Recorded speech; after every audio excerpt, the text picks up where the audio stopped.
own civilization from benefiting and like growing and evolving. And he's not wrong Yeah. necessarily. Like he's not necessarily like and like these like watching these movies more as I like 5 years ago it was like, oh no, he's wrong, he's bad, obviously. But I think the more I've grown up a little bit, I've been like, it's not completely like I'm kind of like I kind of like. Hello, everybody. Welcome back to the Pipeline Podcast, episode 177.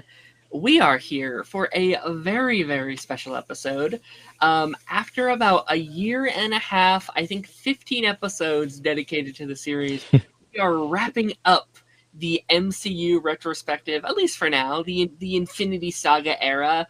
Haven't quite decided what we're doing for Phase 4 and 5 yet. That's a conversation for another day. But to help me tackle this final installment, as we will, at least for now, I have the one, the only, the fabulous, the amazing returning guest to the show, Ian Movies Whatever. Ian, how's it going? How are you? It's pretty good, Darren. I appreciate you inviting me back on. And yeah, we have a good duology to go over in this episode. So I'm excited. Yeah, no, it is. It's been interesting rewatching all of these movies and now having rewatched the entirety of the Infinity Saga. Because I don't know what like your history is with Marvel, like the MCU and stuff, but like I didn't really start watching these movies until I had watched them sparingly, but like at least like in a cinema. I didn't really. My first Marvel movie in a cinema was Infinity War. So most of these movies I hadn't seen like in the cinema experience. It was like I'll catch them on TV or I would like rent them on DVD when they came to like the So it's interesting now having been caught up with the saga. What is your history with Marvel, by the way? Like, are you always been a Marvel ride or die, or have you had your ups and downs? Surprisingly, yeah, I've stayed pretty consistent. My first MCU Marvel movie was Iron Man, so I actually did see that one when it premiered in theaters in 2008. I went with my mom and my mom and my dad took me to go see it, and I think I've been seeing them ever since. Like I haven't missed one at all since they've been released in theaters. I think the only ones I have missed have been Iron Man 2 and Black Widow because of COVID at the time, so I didn't go to see it. But Iron Man 2 was just because I have a history with my uncle. You know, he was really cool. He took me to a lot of the Marvel movies. So I would really just see them mostly with him. And then eventually, like once we stopped kind of seeing them together, I went to go see it with my dad and my sister. So I've been I guess a ride or die sort of, you know. I've been keeping consistent, but it's always nice to see like you saying you went to go see Infinity War as your first Marvel movie. I mean, it's a pretty good one to see in theaters, to be honest. But it's neat to know that you're like you're starting from a different period, basically. Yeah, and I actually am really curious when I do eventually get into like the Phase 4 and 5, because I have a lot more of the Phase 4 and 5 in my top 10 than most do. And I was like, why is that? I was like, oh, it's probably because those are a lot of those are the ones I saw in cinemas, and I've covered those on this show, and so I am going to have a little bit more of an attachment. But also, like Homecoming and Far From Home and Endgame and Infinity War, like those are still movies that are among my favorites of this kind of universe they built out. So yeah, and is definitely the more like streamlined and consistent of it, I'd say. So and some of which we will talk about today, because again, like this is also like the end of a journey, end of a universe. For many people, this was the end of the journey. I know many people that were like, I haven't seen a movie since Endgame, I haven't seen a movie since Far From Home, which is but I understand. I mean, once Endgame / Far From Home were the last two of the Infinity Saga, I mean, I still watch every Marvel movie and show that's come out, but it does feel like they're not as like coherent with a plan as much as they were with the Infinity Saga. I think the Multiverse Saga is just a little more of a mess in terms of their like kind of trying to link things together as concisely as they did in Infinity Saga. But I agree with you. I still like quite a bit of the Phase 4, 5, and 6 films and projects in general. So I'm still a ride or die. I mean, I also was there, and I know you were there too, right? With Agents of S.H.I.E.L.D. and those kind of things. I love it. I love Agents of S.H.I.E.L.D. Watched it with my dad every episode that premiered since it ended, but um, I just hope at some point they'll maybe canonize it in some way. I every year I have like a new like copiism where it's like, oh, they're appearing in this one, guys, don't you worry. And like this year's version of that is like the like Vision Quest, where I'm like, guys, they're in Vision Quest, just you wait, just you wait. I'm just curious. That's one thing I'm curious about too, is that I've been hearing the same things as you, but I just don't know who they'll be getting to appear in it though. That's the thing. I don't know who would make sense. Like, Yeah. I mean, I could maybe, I don't know why, but just because Vision Quest will probably involve like maybe like more scientific things, maybe Fitz and Simmons. I don't know. I don't know. I mean, Agents of Shield had a lot of androids, had a lot of robots. Like Yeah. by the end of the show, Coulson is literally Uh, like machine. So like my thing yeah. is like, oh, like maybe they have to like like enlist the Oh. help of another android to help to fight Ultron or something. I don't know. Or LM like Ada comes back, or like Oh, Ada. Yeah, the LMD, Madam Hydra, correct? yeah, that Yeah. would again. Ada would never, because like, have to be honest with you, like who the fuck is who the Well, hell? it's the same thing of why I hear people talk about maybe the scientist guy that created Ada would appear to Oh, help. sure. But Yeah. I'm also kind of in the camp. I'm like, other than us, I don't think anyone would know who the hell that is. Sure. Which is why I think Coulson is like the only one that would work, because hmm the audience does know Coulson, and you hmm could just have like a like one away like throwaway line of being like, "Wait, you're a robot now?" I was like, "Yeah, it's a long story," and then move past it. It's just a like, yeah, like you don't have to know all that. Just know things happened off screen. We can move on, whatever. Yeah.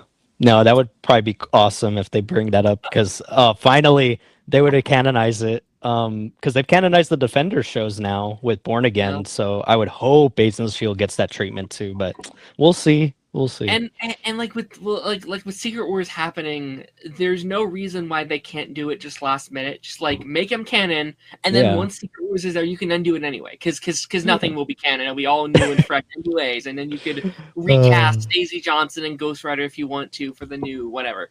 Yeah. Exactly. But yeah, no, we are going to be getting into those movies here shortly. But before we do, I have a little game for you to play. Okay.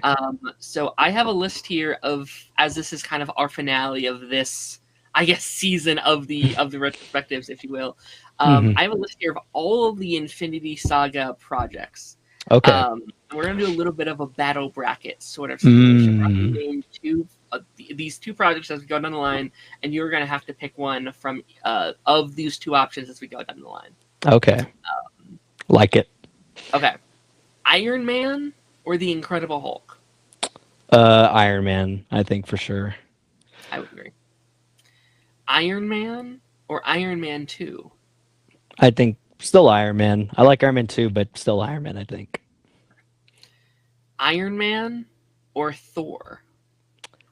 Still Iron Man. I'm not actually the biggest fan of the first Thor movie as much as other people. I feel like that one's a mixed bag. I feel like you either love it or you're kind of not into it. Yeah. Iron Man or Captain America: The First Avenger? I'd have to go still with Iron Man, but I do actually quite like the first Avenger. Me too. Yeah. I would agree so far. I think out of this, all the solo projects in the first round, I would agree Iron Man's the best. Mm-hmm. Iron Man or the Avengers? Man, that's a tough one because I feel like Iron Man to me is like a really well-made movie on its own, away from it being like part of this whole saga. Mhm. But the Avengers was a great crossover movie, and I don't know if it's a surprising take. I think I'll still go with Iron Man for that one. Yeah. We're already back here. Iron Man or Iron Man 3? Oh, so you don't know this about me, but I think Iron Man 3 is like one of my favorite MCU movies of all time. And Iron Man 3 would probably be my pick over Iron Man 1 for me. Hey, I was not seeing that coming. Holy shit. All right. Iron Man 3 or Thor: The Dark World? Oh god, yeah, Iron Man 3. I don't mind Thor. Actually, Thor: The Dark World, I will tell you, is probably the one I'd pick over Thor or Love and Thunder, honestly. Weirdly enough. Okay. I don't know. Yeah. Okay, I can understand Love is Thunder. I don't know if I agree with the first one, but that's a fair. That I mean, that's fair. That's fair. Yeah, yeah. It depends on the day, I think, but Okay. yeah. Iron Man 3 or Captain America: The Winter Soldier. Ooh. I Yeah, I think I'll have to switch it up now because I do love Iron Man 3 and I still actually do have it weirdly over Winter Soldier, but Winter Soldier is just a better made movie and it's like I like the spy thriller vibe. So we'll do Winter Soldier. Okay. Captain America: The Winter Soldier Hmm. or Guardians of the Galaxy. Ooh. And you know Guardians of the Galaxy used to be like my favorite of all time in the MC for a while. I think nowadays though I'd lean towards Winter Soldier. I think more than Guardians. One, because if we get to the later ones, then I would say yeah. Okay. Um, The Winter Soldier or Avengers: Age of Ultron. Of course the age-old question. The Titans are fighting now. No, I go Winter Soldier. Oh man. Winter Soldier or Ant-Man 2015. Mm. No, Winter Soldier. I mean, I also don't know about your opinion. I don't really care for the Ant-Man films as much. I like that first one a lot. Yeah, the first one I could agree with, but yeah, not the sequels. But um, Winter Soldier or Captain America: Civil War. ooh, see, I think for a crossover film, I actually will pick Civil War as my favorite of the superhero crossover films. So, or out of the first few before Infinity War and Endgame. So I'd go with Civil War this time around. Okay. Captain America: Civil War or Doctor Strange 2016. Mm, I think I'll go with Civil War still, but I think that Doctor Strange movie is becoming like a little underrated in some circles. I feel Mm-hmm. like. It doesn't get talked about as much, I feel like. Hmm. Um, Guardians of the Captain America: Civil War or Guardians of the Galaxy Volume 2. Ooh. Uh, I like Volume Two as I like surprisingly more than I think some people do, but I will still go with Civil War on this one. I think. Captain America: Civil War or Spider-Man: Homecoming. Yeah, Civil War. I think. Not a big fan of the Homecoming. Captain America: Civil War or Thor: Ragnarok. I'll go with Ragnarok this time around. Okay. Yeah. Thor: Ragnarok or Black Panther 2018. Oh, I love Black Panther, the first one, but I'm in the camp that I'm a little bit more of a Wakanda Forever fan. But I will stick with Ragnarok, I think, as my personal preference. Okay. Thor: Ragnarok or Avengers: Infinity War. I'll go in Infinity War, I think. Um, I feel like this one's going to be a sweep. Avengers: Infinity War or Ant-Man and the Wasp. Oh yeah, Infinity War for sure on that one. Infinity War or Captain Marvel. I'll go with Infinity War. I think Captain Marvel on rewatch is one I don't really go back to as much. The age-old question: Ooh. Avengers: Infinity War or Avengers: Endgame. Relevant for this stream. Very. um, I actually did like. I'm glad we are doing this because Endgame was a good rewatch because I Mhm. hadn't actually rewatched it since I watched it twice in theaters when it came out. But I think Avengers: Infinity War sticks the landing more for me. I think over I Endgame. I agree. I Mm. agree. I think Avengers: Infinity War is still my personal favorite Marvel movie, Hmm. uh, at least live action. Um, Avengers: Infinity War, and to wrap this up for the win, Spider-Man: Far From Home. It would be so funny just to be like, far from no. I'm gonna go with Infinity War for the win overall. Yeah. I think. Hell yeah. Hell yeah. That's fun. uh, yeah.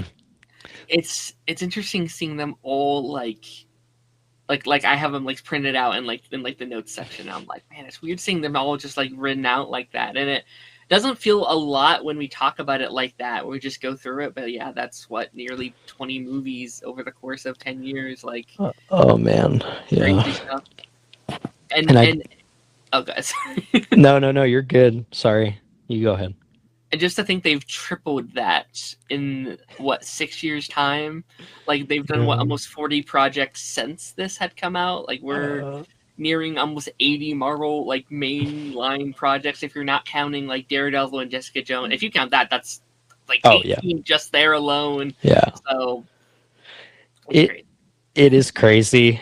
I think they were trying to. I don't know why, but I feel like with their newer phases currently, it's more of like trying to see what sticks a little bit more rather than what they were kind of like like confident in and putting out there and being like, no, these are good. We were gonna make it connected all the way through. But now I feel like in this newer era we're in, it's like, yeah, we'll see. Is those Eternals work? I don't know.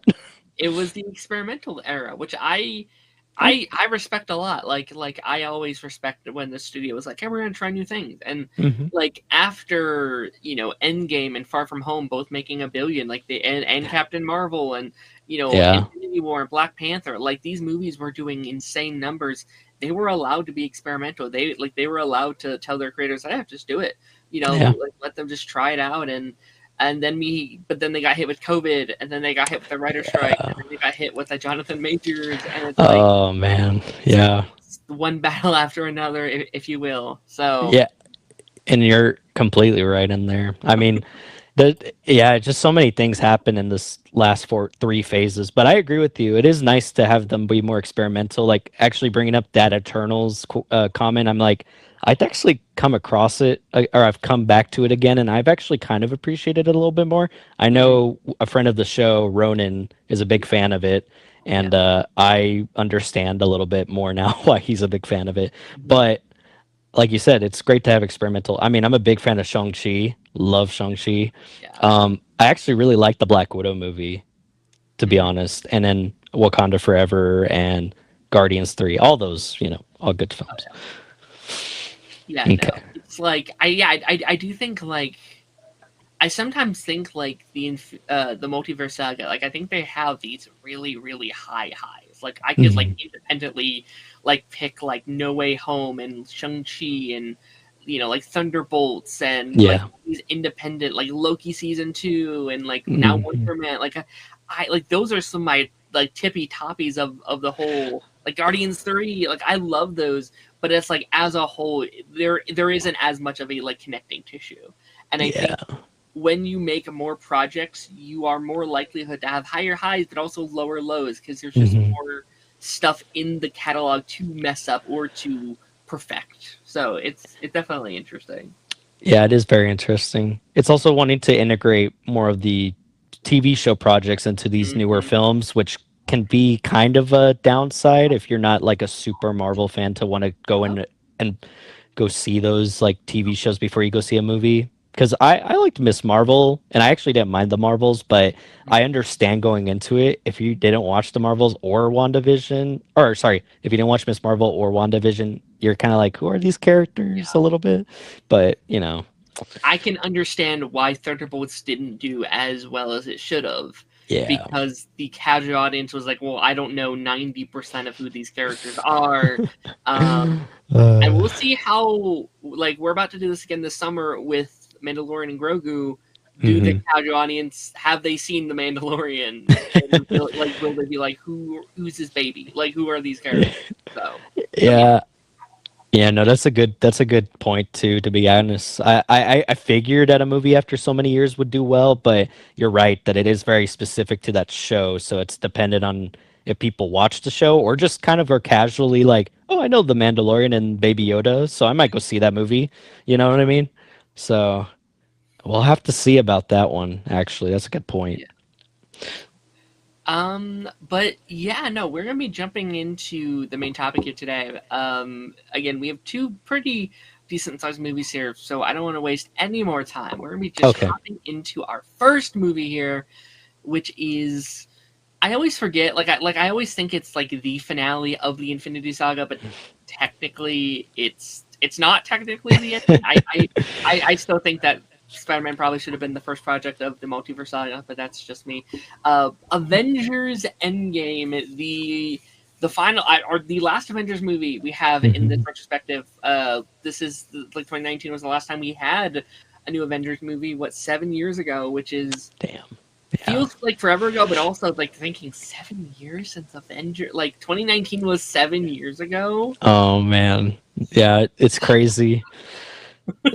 Same thing with like your Star Wars comment. I mean, it's also been 7 years since the last Star Wars movie too. So yeah, This year as a whole is 2019 all over again because we have a new Avengers movie, a new Spider-Man movie, a new Star Wars movie, a new Toy Story movie. Oh my gosh, yeah. It's like a repeat of 27 or of 2019. 2019. Probably something else I'm forgetting of, but yeah, no, it's crazy. That is crazy. No, you're actually right. Oh my goodness, all those are coming back, all in the same year. That is insane. But that's all Disney too. Funny enough. So, I think this could be Disney's best year since 2019. Like you have all those, plus you can add like Moana, which I think is going to be like $1 billion movie. You have Hoppers, you have Hex. Like they got some big movies coming out. That's true. I forgot. Yeah, actually, didn't Moana come out in 2019, the original animated one? Or wait, no, sorry. 2016. No, I'm getting my. Oh no, that's not good. I'm thinking it's like way sooner. Anyway, but yeah, you're right. Those are all gonna probably do pretty well in theaters.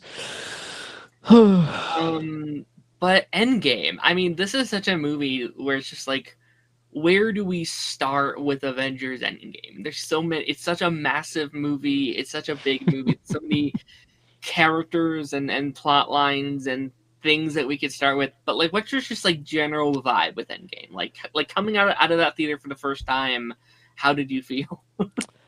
I mean, it was really cool coming off of Infinity War directly into the movie. Mm-hmm. It took a year, which was pretty good to have like that not so far a gap between movies, and we were all excited to see what the title would be, Endgame. And I think going into it, I figured it was going to be pretty straightforward going into it when we saw the beginning of the film with Tony, Nebula, and then them just going after Thanos to try to fix everything, and to see it like fail and then just not work is kind of neat to see them also again try to get this like plan that they had and then it just doesn't go through, and then the 5-year time skip, freaks everyone out and they're like, what, 5 years? That's crazy.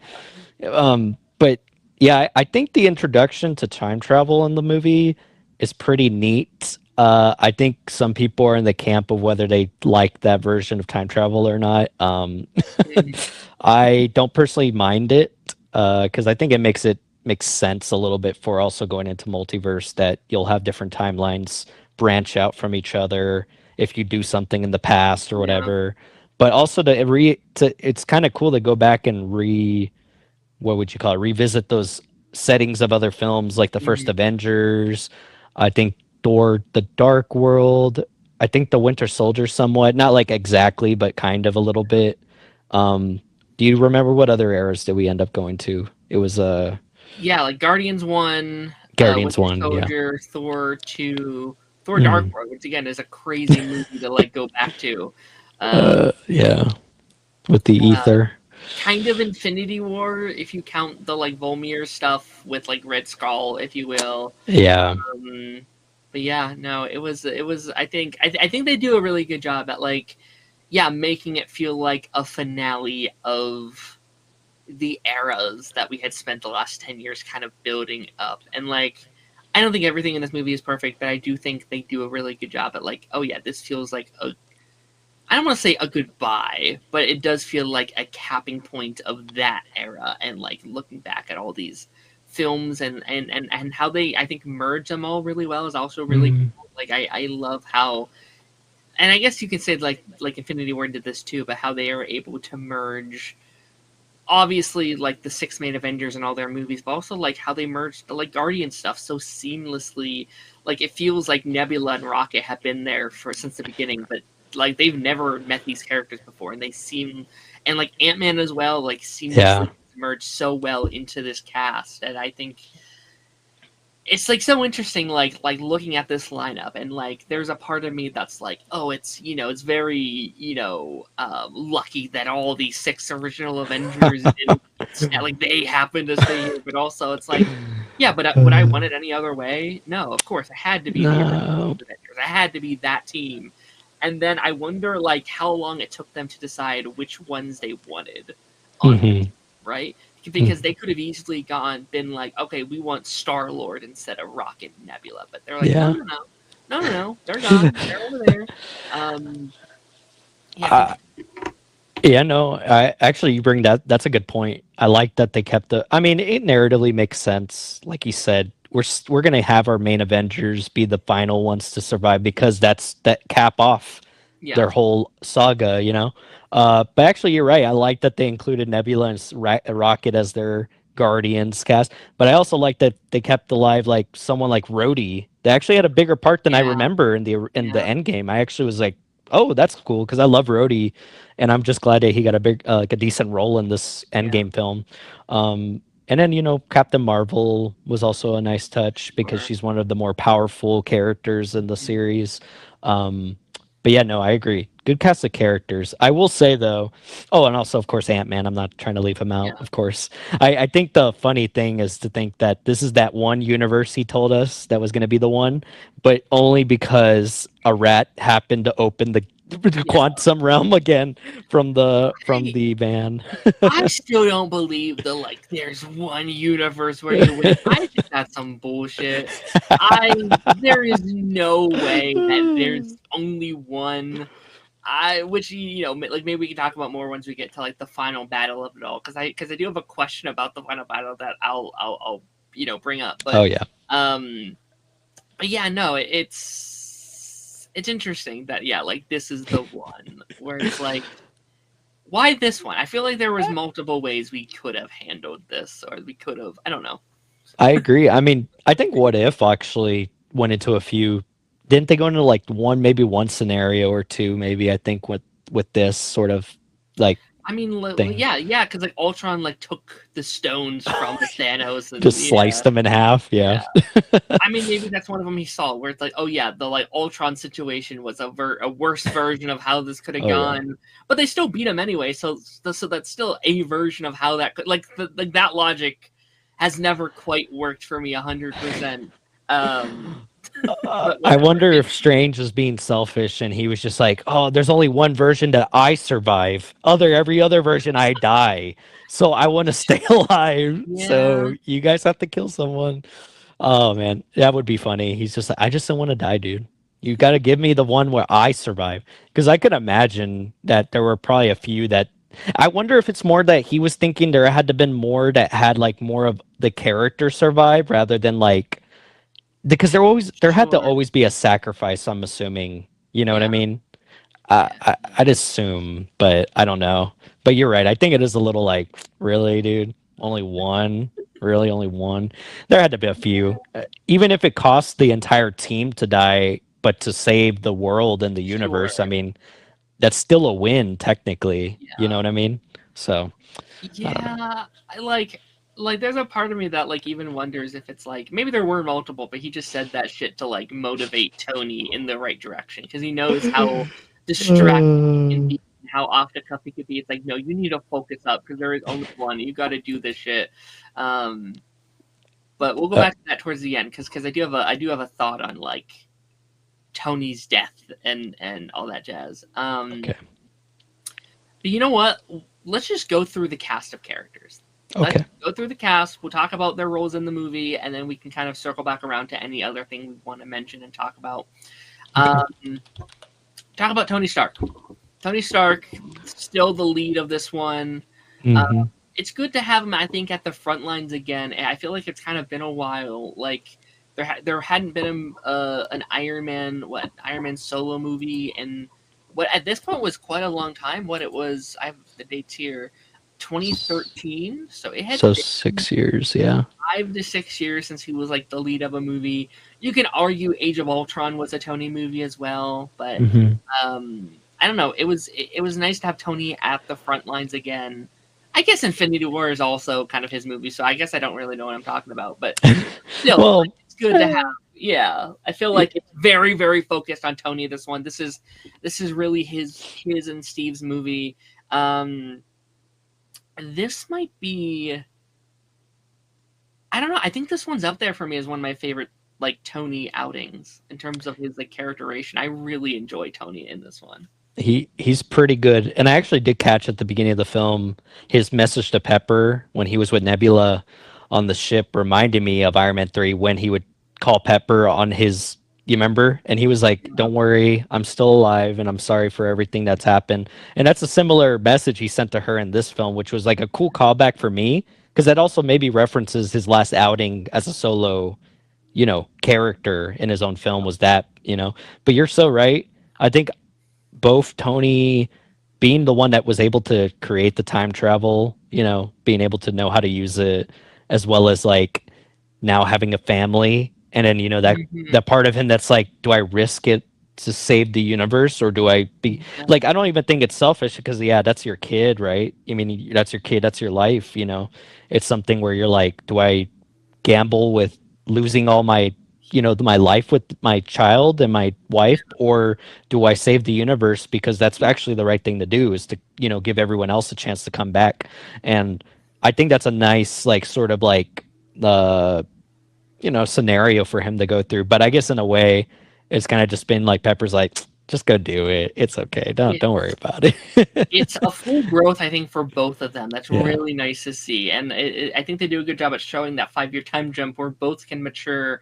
Where, like, in like, I don't know, Iron Man 3 or in like Age of Ultron, he wouldn't necessarily like go to her and be like, "Hey, should I do this?" Right? He would just do it because Hmm. that's who Tony is, and I like that he's at a point where he cares so deeply for her and he knows how he's lost her in the past. He has to sit down and he doesn't want to ruin this. Like he is being selfish, a little selfish in that moment, being like, no, I can, I love the line of dialogue so much. Is like, I can put this down, I can go to bed and forget it. And Pepper's like, but will you rest? If you do, Yeah. if you rest, it's like, oh, that's really, it, really good. That's it really good. And yeah, It, I love that. Yeah, you're so right. That's a really great piece of dialogue. And then you still, I know, I keep calling back to Iron Man 3, but it is relevant to this because that was part of his arc in that movie, yeah, kind of going into that, just kind of like, finally giving up all his machinery and giving, and that's what he's doing here too, right? He's just giving up that life and wanting to just be like,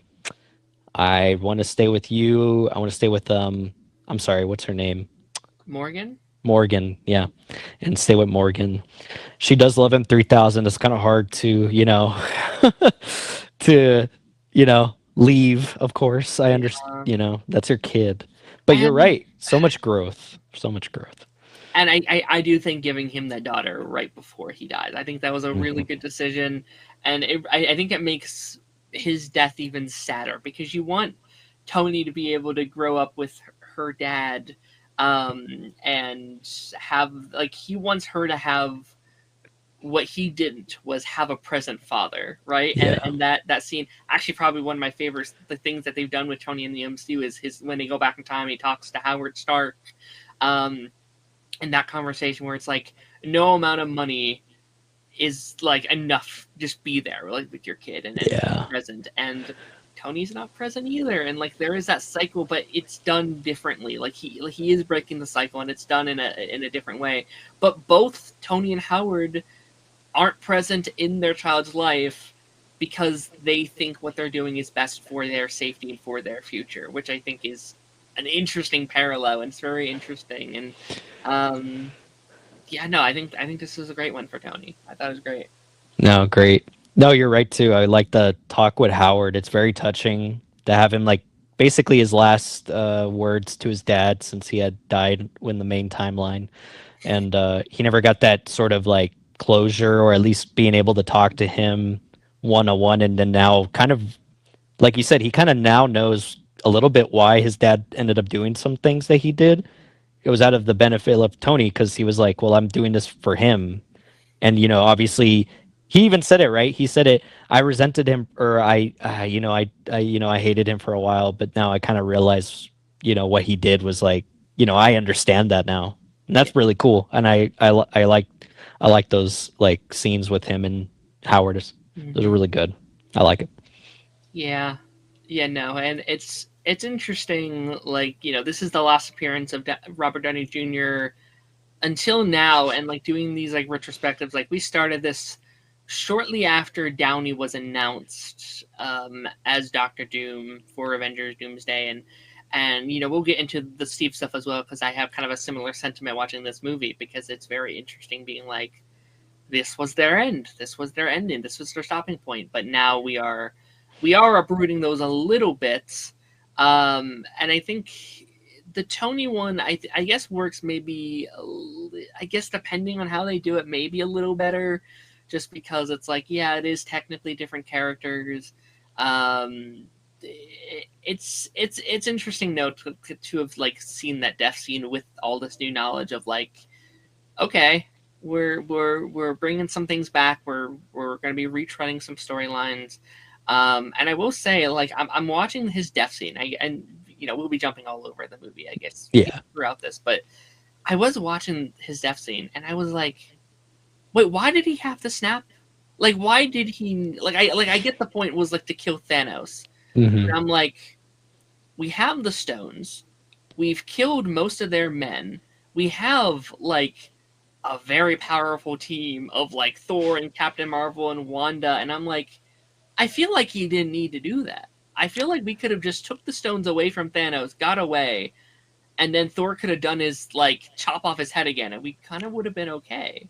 Yeah, that's true. Yeah, you make it. I mean, I understand what you're saying too. Maybe there was no necessarily a need for him to snap, but I don't know. I mean, like you said, yeah, you could get rid of go for the head. You know, you got to go for the head. Yeah, I don't know. You make a good point, but I guess narratively, that's what they needed to do just to I close off guess. that character. But I understand within the universe, they could have done it a different way. But you know, it just still works technically. But I was about to say that, yeah, they could. He also, I was wondering, like, either way, the snap would have killed him, but it also would have been maybe beneficial to have the snap. Well, no, the stones anyway, right? Once he snaps, those are gone, right? I Yeah. believe. Huh. Yeah, yes, because they had to go take the stones back to the original That's time. right. And so yeah, so we needed to keep the stones intact. But yeah, I don't know. Like, again, I'm not mad at it, because obviously they need, like, it has to end with Tony dying, right? Like, that's the end of that version of that character. So like, I'm not mad they killed him off, but just like narratively, I was thinking, I'm like, what does that do exactly? Like, we could have like, I don't know. Like, we could have killed him. We could have. I guess we could have locked them up. Like, we have enough resources where I guess we probably could have put Thanos in like a The raft or something. yeah. I don't like. It would have maybe been a little harder, but like again, like we have Wanda, we have Carol, we have Steve, like we have all these very powerful characters. So just like while this happened, I was like, I feel like we could have found another way. I feel like we could have. I don't know, but yeah, no. Tony was great. Love his arc here. Funeral, obviously very sad, and obviously we'll feel the ramifications of his death over the next several projects, especially in the movie we'll talk about a bit later. And Tony was great. Oh yeah, the sorry, his death funeral. I did like the little addition of adding Harley from Iron Man 3 in there. I always like that addition, especially for someone that's like, oh wait, that's Harley. I know I probably was only the only few people that was like, oh, it's Harley. And you know what would have been awesome, Darren? That we probably could have gotten, and it would have been funny, even though it wouldn't have made sense because technically the last two seasons were time traveling or they were doing their own thing. But what if Coulson, Melinda May, Daisy, Fitz and Simmons, everyone was there at the funeral, and you're like, what? That's Nice. crazy. But it also is funny because you remember Coulson. Everyone, I don't know, they don't give an in-universe reason, but no one still knows. I believe that Coulson's still alive. The Avengers still think he's dead. I think, which is so funny to me. They're like, huh. Yeah, Coulson just showed up here at the funeral. That's kind of weird. But I guess I don't know. Which is funny though too, because like he technically is dead currently in the Marvel canon as well. Yeah, he is technically dead. Like, not to go back to Agents of S.H.I.E.L.D., but it's so hard talking to people about Agents of S.H.I.E.L.D. because it's like, oh yeah, like he died when Loki, and I'm like, well no, he's actually alive again. It's like, oh, he's alive in current day, and I'm like, well, no, he died about 3 more other times. He's kind of alive, but kind of not. So it is hard to like. explain it. I think, yeah, I love the show, but you're right. It's like, I mean, you would have a physical version of him, but he wouldn't actually be the one that died, that used, like, what was it, Kree blood to Yeah. basically bring him back using some Hmm. brain surgery or whatever it was. I forgot, but yeah. Sorry, LMD Colson. LMD Coulson, yes, Yeah, of should have course. shown up. Been like, I'm from the future. We fought some freaking Kree creatures, and we went through time a little bit, but we're here for the funeral. Would have been great. Um, Yeah, they're like, sorry, actually, what we were doing was more important because apparently, even though you guys stopped Thanos, Kree were still going to destroy everything. So we're actually a little better than y'all in a way. well, I mean, really, because the whole like attack on with Talbot happens at the same exact time as Thanos attack, which is so funny to me. And I stand by. They would have won if Daisy and Talbot would have shown up and been like, "Hey guys, we're here to help." Like, I think they Oh, would have. I think they would one have won. 1000%. I always think I love those scenarios to think about those characters, but we could save Yeah, it. yeah. Yeah. um, this was the current final outing for Chris Evans, Steve Rogers as well. Again with the Tony thing. I guess a little different than the Tony thing though, because Tony is not confirmed to be coming back yet. I will stand. That's a standby kind of thing. But Steve Rogers is coming back, seemingly the exact Steve Rogers we left off with at the end of this movie, and this was the one where I'm like, I'm even more like, it's interesting watching this scene with that new context, knowing that this was just kind of a see you later scene and a lot less of a goodbye scene. I guess I haven't got your thoughts on that. Like, how do you feel about Avengers Doomsday? Like, are you excited for that movie? Are you nervous about bringing back Steve Rogers and I get more so Chris Evans and Downey Jr. Are we okay with that or? Yeah, it was a big shift from what we were originally supposed to get, and I feel like it's a little bit like scrambling to kind of get all these kind of get all these things back, maybe to get people interested again. I mean, I was kind of a little still like, I'm accepting it, but I wasn't necessarily the biggest fan of the Doom casting with Robert Downey. Uh, and also the first teaser for Doomsday with Chris Evans returning, or Steve Rogers returning. It was kind of odd to me, right? Because like with the way we ended off with him at Endgame, like you said, it doesn't feel like that would make sense. But I guess they'll try to narratively make it make sense. But yeah, I'm excited for Doomsday for other reasons. Like I'm a big X-Men fan, so obviously I'm like, whoa, X-Men coming back, let's do this. It was so cool, and of course, like I actually think it's kind of a neat narrative choice now with After Love and Thunder. Even though I don't care for the film, I do like that he has sort of a daughter now. So that's kind of an interesting point in his character to kind of have like that parental wanting to protect her and then trying to save her and stuff. Whatever it may be, I don't know what we don't know yet. But yeah, I think Doomsday feels like more of a I'm what do you call that? Pessimistic or Yeah. cautiously optimistic. That's kind of what I would say. What is I'm yours? I'm with you where it's like I'm Yeah. excited for probably everything that's not the direct like Downey and Chris Evans stuff. Not Yeah. that I'm not excited because I think Mhm. when I'm in the theater and I see Chris Evans again, I probably will be like, okay, fuck it, I'm in. Yeah. Because he's my favorite, probably Marvel character of all time. My favorite. I love him so much. But like in the moment, I'm like, yes, I'm excited for like Sam to lead his new team and like these new Avengers and the Fantastic Four and the X-Men and all these characters coming together and like that's all very exciting. And like rewatching this one and rewatching his ending, I really like Steve's ending. I know a lot of people don't like him like returning back home and doing all this stuff.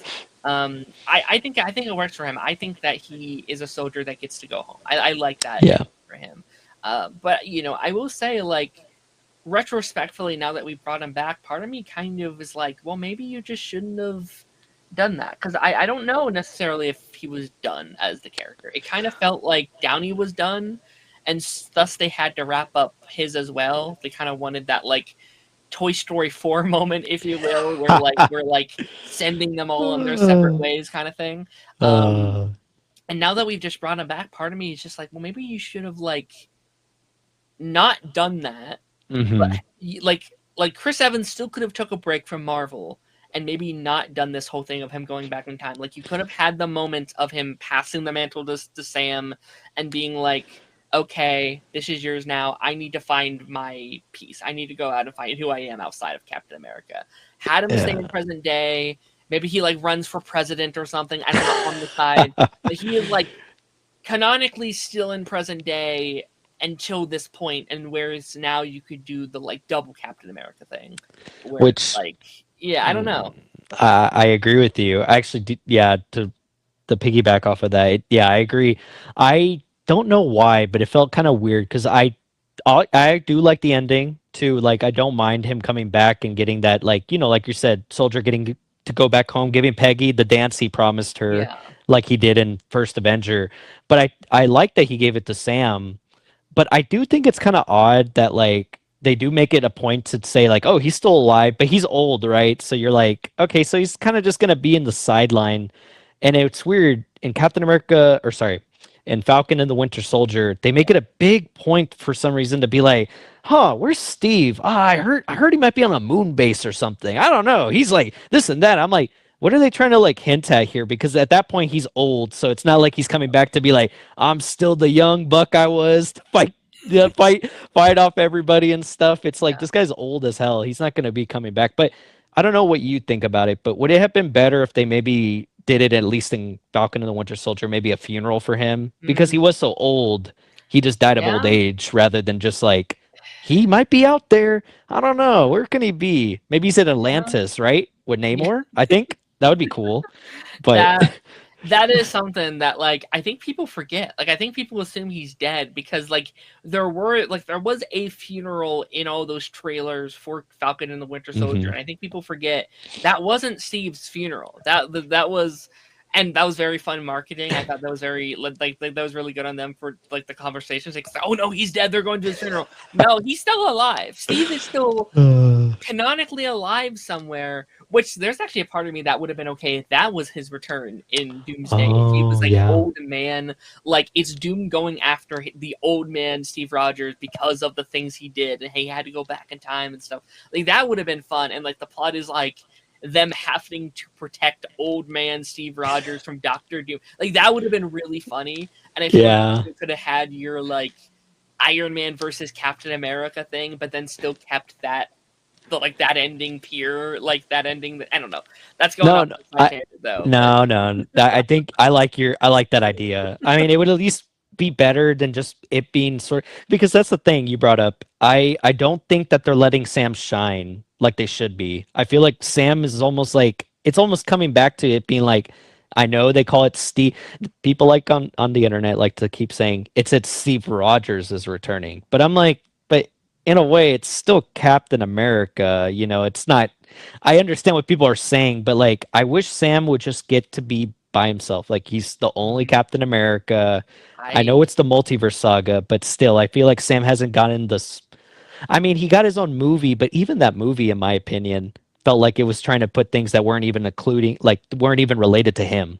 You know what I mean? But I I don't know. I need them to stay separated for Doomsday. I think so. I'm really hoping it's not like he's back in here, they're fighting together. No, no. Sam needs to be the lead of Doomsday. Hmm. He needs to be working with his new team and also his new and like the like new Avenger side of it too, where it's Hmm. like the Sam and Buck. Like I think that needs to be their stuff, and I'm hoping that he's is going to be a separate plot line somewhere across from the movie, maybe with Yeah. like the Loki stuff. I know we pitched this idea that like Loki and Deadpool have to like put together a new team or whatever, and it's like them Yeah. going to acquire Captain America. I don't know if they would That do that, but I, like, I it'd work better though for us wanting to keep it separate, right? I prefer it if they kept it separate because yeah, like you said, Sam deserves this. I feel like he really has been kind of he's kind of been snubbed, bro, in my opinion, in this yeah, series so far. And I love Sam, and I love him as Captain America even more so too. Now it's also just so cool to have a non-super soldier be like, I'm Captain yeah, America, and he doesn't even need the powers, right? He fought a Hulk, and he was yeah. like, he won in that battle. I don't know, but like you said, I I, I think sorry, getting back to the Steve thing for Endgame, I think it is still a nice scene though to give it to Sam, especially everyone thinking, oh, is he going to give it to Bucky? You know, is he going to give it to Sam? I think it was always going to go to Sam, and I think it is the better choice, right? Because I Yeah. figure that I don't think even Bucky would have accepted it. He felt like he probably was going to be like, I don't want to take on this mantle. It's not for me, kind of Ye- thing. Yeah, maybe now, like current day Bucky, I think could maybe do it. Like he ran for Senate, like he was a senator and stuff like that. But 2019 Bucky or like Endgame Bucky, he's very like he just got back from being dusted. He Yeah. has not dealt with his trauma yet. He is nowhere near an okay enough version of the character. And again, maybe someday we can give that to him, but I think for now it's like, yeah, I think Sam was obviously the right choice for Captain America, and like, and I agree with you, like, like we could talk about Sam now. That's completely fine. Like Okay. um I think the fact that he's only had one TV show and one movie where he wasn't really his movie, and like it's not exactly their fault, but both Falcon and the Winter Soldier and Brand New Day, is that it? Or sorry, it's Brave New World. Brave New Brave New World. World. Yeah. Yeah, both had insane behind the scenes drama and production issues, and I just feel so bad for Anthony Mackie. And by the time he was fully going to be his version of the character, we already have Chris Evans coming back, and it's like even if he is the lead of Avengers, I do feel like people are still going to be talking about Downey coming back and Chris Evans Hmm. coming back. Like those are going to be the two focal conversation points, and I that's just it's kind of disappointing for him. Yeah, I agree. I do feel bad for Anthony Mackie. I just think though it was an easy remedy though, like to think about this because just write it well. Like write the like I know it's easy to say that, but I mean it in a narrative sense, write it to where you know like the whole point is that we want to care about these characters and it's kind of their fault for not giving us enough time to give Sam that like Captain America spotlight, right? I know we got a full movie, but it felt like it was like shadowed like it was over the shadow of like oh Colonel the Ross being Red Hulk, Yeah, the leader coming back, and these aren't even related to him as a character. These aren't like things that would make sense for him in the fight. You know, that's like a Hulk plot line, and Hulk wasn't even in the movie. Bruce wasn't even in the movie. if I had my way, if I could restructure Phase 4 and 5 in the way I wanted to, and maybe that's an episode for another day. That's a Yeah. conversation for them. But Hmm. I think the first movie outside after Endgame should have been the Falcon and the Winter Soldier series, but as a movie. I would have Yeah. restructured that as a movie. I think that would have made $1 billion. I Hmm. think if again COVID was an issue, obviously, so Yeah. obviously you can't exactly do that. But in 2020, like summer of 2020, you had a new Captain America movie with Sam and Bucky, and you could restructure some things around. It's basically that Falcon and the Winter Soldier movie or Hmm. series restructured as a movie because that's already how it's structured anyway. Like it's already structured as Yeah. that exactly. Would have made a lot of money, and I think a lot more people would be on board with Sam as Captain America and his Oh version yeah. of that character. So Yeah, that would have been nice. I mean, I think it did. I actually like the series is okay. I think yeah, you're right. The narrative maybe would have been better for a movie, and you know, with the inclusion of Baron Zemo, the Flag Smashers, and U.S. Agent, you know, yeah, those are all great additions to add into a movie, which at least to me feels more like a Captain America centric yeah, sounding story rather than a Hulk villain story. Like you know, all this Hulk yeah, stuff, and I think you remember they brought in the Serpent Society guy. I forget his name, but I love the actor. yeah. Um, why didn't they just make that the whole thing, right? The main villain, Serpent Yep. Society. That's the thing Captain America has That would fought have in been the cool. comics. That would Yeah. have been cool. But I don't know. Sam We could have had almost a whole trilogy at this point. Like yeah. have It's and like even like I even love kind of where we end Thunderbolts. Like I think yeah. like that alone is an interesting Captain America movie that could have led a really like very like have that be Sam's second movie of like Sam has his Avengers movie, Bucky has his. It's like Civil War 2 almost, and we have those two Ooh. going. That would have been Hmm. really cool. That could have That would been have a been cool cool. thing they could have done, which could have led into the Avengers 5 thing. Or like maybe have Avengers 5 for again, we're going into too many like hypotheticals, but like have Avengers Yeah. 5 first, Sam has his team, and then do this, which leads into like this, where I don't know. I'm No. we're getting too like Yeah, lost in the weeds of like the no. hypotheticals and stuff, but Yeah, well, um, the last thing I'll add to that is that yeah, I like that. It's like it would be West Coast versus the East Coast Avengers, basically, really which would be so cool, right? That would make so much sense too, with especially now with the division between two cool. different Avengers teams. But all hypotheticals, we can't All have it. hypothetical is like again, you could call it like Captain America: Civil War Part Two. It makes Hmm. a whole bunch of money. It's $1 billion movie. It would, oh my god, it would have been awesome. Anyway, Um, but we'll stick to what we I guess yeah. got. So, But um, yeah, Steve Rogers, like outside of the ending itself, and but I again, I think this is a really, really strong Steve story. I'm not sure what my mhm, favorite movie is for Steve. It probably is still Winter Soldier for me, but this mhm, is up there. Like I don't know, I actually don't know if Steve ever had a bad outing as Captain America. So I think that question's a bit harder. But no, I do like his stuff, especially in that first act of like this needs to work because I don't know mhm, if I'll do it if it doesn't. And yeah. I like him in these like therapy meetings, like trying to Mhm, support other people, trying to do very similar to kind of like what he needed after he got out of the ice and trying to support these people who have been displaced from time or these people in their life just disappear. I thought that stuff was really, really good. His mhm. dynamic with Natasha was Yeah. fantastic in this one. This probably has the best like Steve and Tony dynamic I think they've done. Like I like the healing that they have had. This like going back to like the Tony stuff. Like I love the Steve and Tony talk when Tony like just gets back and Yeah. like you weren't there. You don't get a chance to put this on me. Like Oh. I wanted to put a suit of armor around the world. You said no. This is on you. Like I love that stuff so much, Mhm. and he's not wrong necessarily. Like it is very proven. If they were together, they probably would have beat Thanos the first time. So Yeah. Yeah. But that's the and it works out narratively though for yeah, this movie to happen like that. And I do agree that I do like their sort of like their kind of camaraderie afterwards. You know, we finally get like kind of just a silly like, oh yeah, let's go do this time travel heist. Come on, Steve. You know, and I like the like you talked about the part with Howard. It was kind of funny to have Steve and Tony going into the facility. And then just kind of those little interactions were great. But yeah. yeah, as a team, it felt great again to have them like together and finally like kind of put those things aside we had happen in Civil War and not in Infinity War happen and stuff. But you're Mhm. right. I think you're right. I don't think Steve has had a bad outing now that I think about it either. It's pretty No. perfect. Yeah, I think he's. I think there's a reason he's my favorite like MCU character to this day. Just because Hmm. like yeah, he kind of had a perfect record, and he got the real like good end of the stick. I think, and again, we'll see if they can keep that up via Doomsday. We'll We'll probably see. circle back around to both those characters as we get through some of these other ones. Bruce Banner.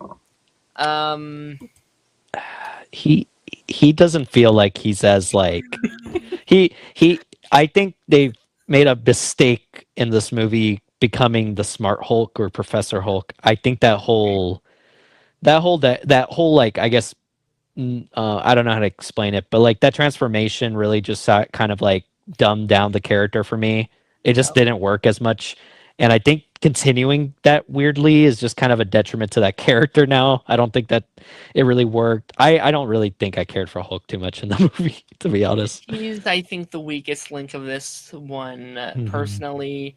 I love Mark Ruffalo. I understand why they had to. Like I think I would have liked the Smart Hulk stuff more if we would have actually we like skip past the most interesting part of the Smart Hulk storyline, and that's becoming Smart Hulk, right? Like that's the Hmm. interesting part. And I've always wanted a movie in that era. I would have loved a movie like in between with like Bruce, like like doing the thing, and it's like a Mindscape movie with him. Like that would have been awesome. That would have been Yeah. sick. Obviously, they can't do that. That's not something that they're allowed to do. Yet I know there's like, oh, maybe they're better about it, whatever. But like for now, that wasn't an option. Um, I do like I do like that he gets like his snap moment. I think is probably the peak of him in this movie, where he gets the Hmm. moment. It's like it's almost like I was born for this. Like that Yeah. scene is really good, but besides that, like Hulk, I think has some of the worst like lines or things that happen to him in the movie, like when they're in the like diner and he's Oh god. cabin and he's like, oh no, like you want the photo, right? Like you want the photo. Like that's like I'm not a fan of that scene. Mm-mm. It's too like, we talk about that like MCU humor sometimes. That is like that's kind of the MCU humor that I'm like, yeah, I didn't need to be there. Mm-mm. Uh-uh. It, yeah. I just wish, yeah, like you said, it could have been better narratively if they just kind of actually showed us that stuff that turned him into Smart Hulk. But I don't know. It's just kind of this thing about me is that I always like the struggle between the two identities and also the being unable to control that side of him, right? Mhm. It's like a very powerful character aspect of him, but Yeah, I don't think now that he's Smart Hulk, I don't think that really feels impactful at all. I don't think his character really benefits from him being Smart Hulk now. But I mean, we'll see. I mean, I know I've heard things about Brand New Day, so we'll see if that changes. But for now, I think he was probably the weakest link of this film.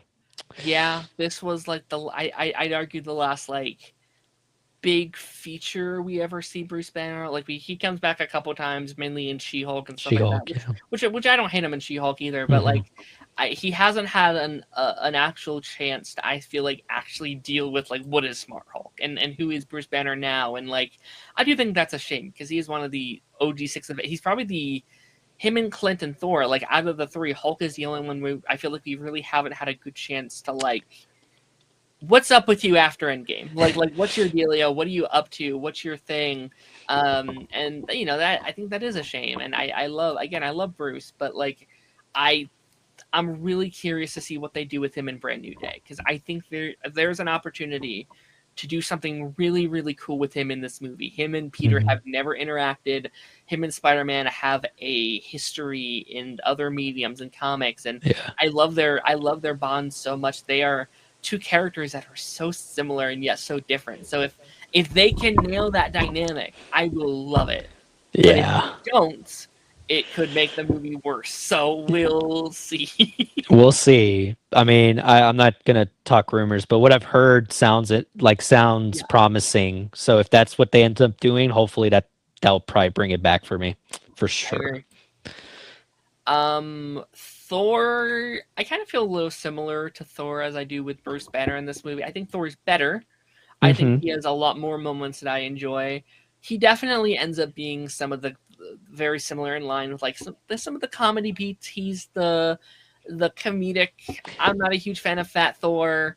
Yeah. I'd be more into it if they took it a little bit more seriously, but it is always just like the butt of a joke. The like, eat more salad. It's like I don't I Yeah, I agree with you. I think he does become what I think they took too much of the joking tone from Thor Ragnarok, yeah which was like balanced with some serious moments, but they kept that humor for his character in this, weirdly enough. Where in mm, Infinity War, he was much more serious in tone, and he doesn't have to be fully serious. I could still deal with some funny yeah humor, but like sure it yeah did go all out on that joke about the Blabowski and stuff.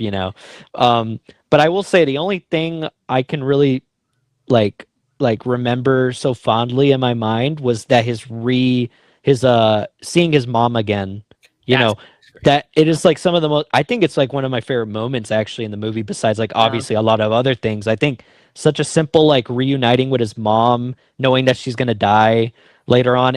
And then also she's the one that gets him back, like he kind of makes him feel good again and he's like son, you're not a failure. Everyone fails. That's just the way it is. You just got to get back up on your feet and do what you need to do. And I was like, oh man, it's very powerful. Those scenes are pretty good, I think. But otherwise you're right, it's just mostly fat jokes and like, ah, get the little hammer, here's the big hammer and yeah stuff like that. Yeah, like when he is cool, he is awesome. Like I love him in like the final battle as well. Like I like those big epic moments. It's really Mhm. cool. He almost has this like Viking esque, which I feel like is the Oh closest yeah. we ever get to that. Like I like the scene when they're all about to being the thing where it's like, we know this is a trap, right? We're like, yep. Do we care? Nope. All No. right, just making sure. It's like, oh, let's fucking go. This is That's so sick. awesome. Very Him hype. I getting agree. him getting his licks in against Thanos after everything is really, really cool. Again, I wish Hulk could have had a couple hits in or whatever, but Yeah. I do. yeah, Yeah, because I think actually you're right. bringing up Hulk, you were like, oh yeah, he got his ass kicked in Infinity War and just never returned because of that. Hulk was No. scared at that, which kind of was like a little cop outy for me because I was like, I don't know. I feel like Hulk would want revenge. He'd be like, no, I want to fight and, beat Yeah. up Thanos, but whatever. That's Yeah. fine.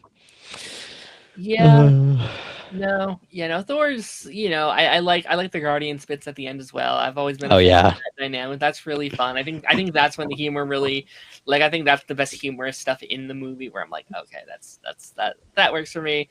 I Oh also yeah. love his scene, like when they're arguing about who's going to do the snap. I think the best of where Oh like yeah. his like depression really works for me. Where it's like, Hmm. no, no, no, no, I have to let me do this. Let me Yeah. not be a failure for one. Like that is so good. And Tony have to be like, listen, I love you. You cannot. You are not Yeah. in a place. You cannot do Mm-mm. this right now. We need this to work. So I love that too. Yeah. That was a really, yeah, thank you bringing it up. I forgot. Yeah, that was a really good scene too. I like that one especially. But Natasha. ooh.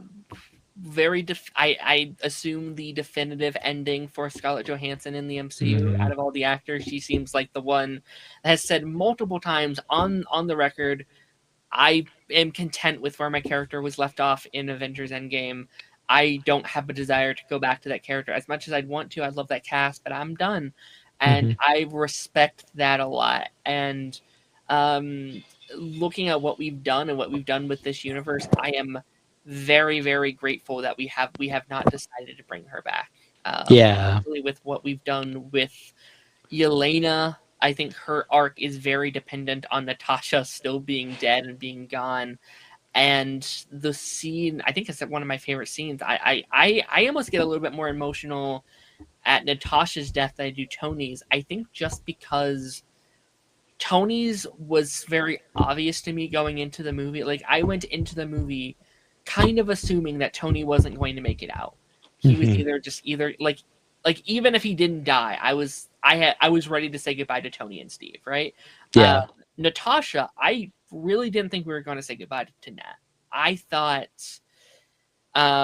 she had a lot more to do in the MCU. I thought like there was a lot more places they could have go, a lot more characters she hadn't met, and I was fully under the assumption that she was one of the characters that was the safest. And I think that's almost what makes it so good. Her death so good is that like we don't get to choose when we go. Like sometimes the most traumatic deaths are the people that things are going well for them and they have so much to do and their story isn't over, but sometimes it just ends. Mhm. Like Yeah. not everyone gets a growing old with the ones they love or an epic sacrifice. It's just like, well, they're gone and that's we can't do anything about that. I think that's kind of beautiful in like a sad way.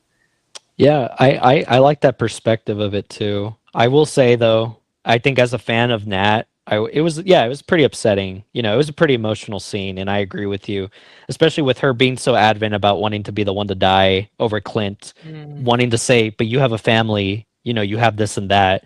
I yeah. don't have that." Which in a way, like I don't know what to say about that. I don't want to get like Mm, weird about it, but it felt like it was almost the narrative trying to say like he has more value due to having a family and stuff over yeah. Nat, which kind of sucks because I mean, once you get into Black Widow, you realize, man, like I love her family, I love her mom, I love Alexi, I love Yelena, Yeah. but you're right, I love Yelena so much now as a character in the MCU, but it would not work if Nat didn't die in that movie, Mm, and so you have to take what you want, but I think it worked. Nat worked. Her death was good, but I yeah. also think that she was a good character in this film in general, having to struggle with a lot of stuff. Like when her and Steve were talking when she was eating her sandwich. Just kind of having to like kind of take in like how she's feeling throughout all this. With the 5 years and the snap and them failing at the plan. I think she just felt like she had more purpose doing what she did too, overall. Though I will admit, I mean, I like Natal more than Bart or Clint, so Clint, I I would have been like, it's okay, Clint, if you need to yeah. sacrifice yourself, I don't mind. Yeah.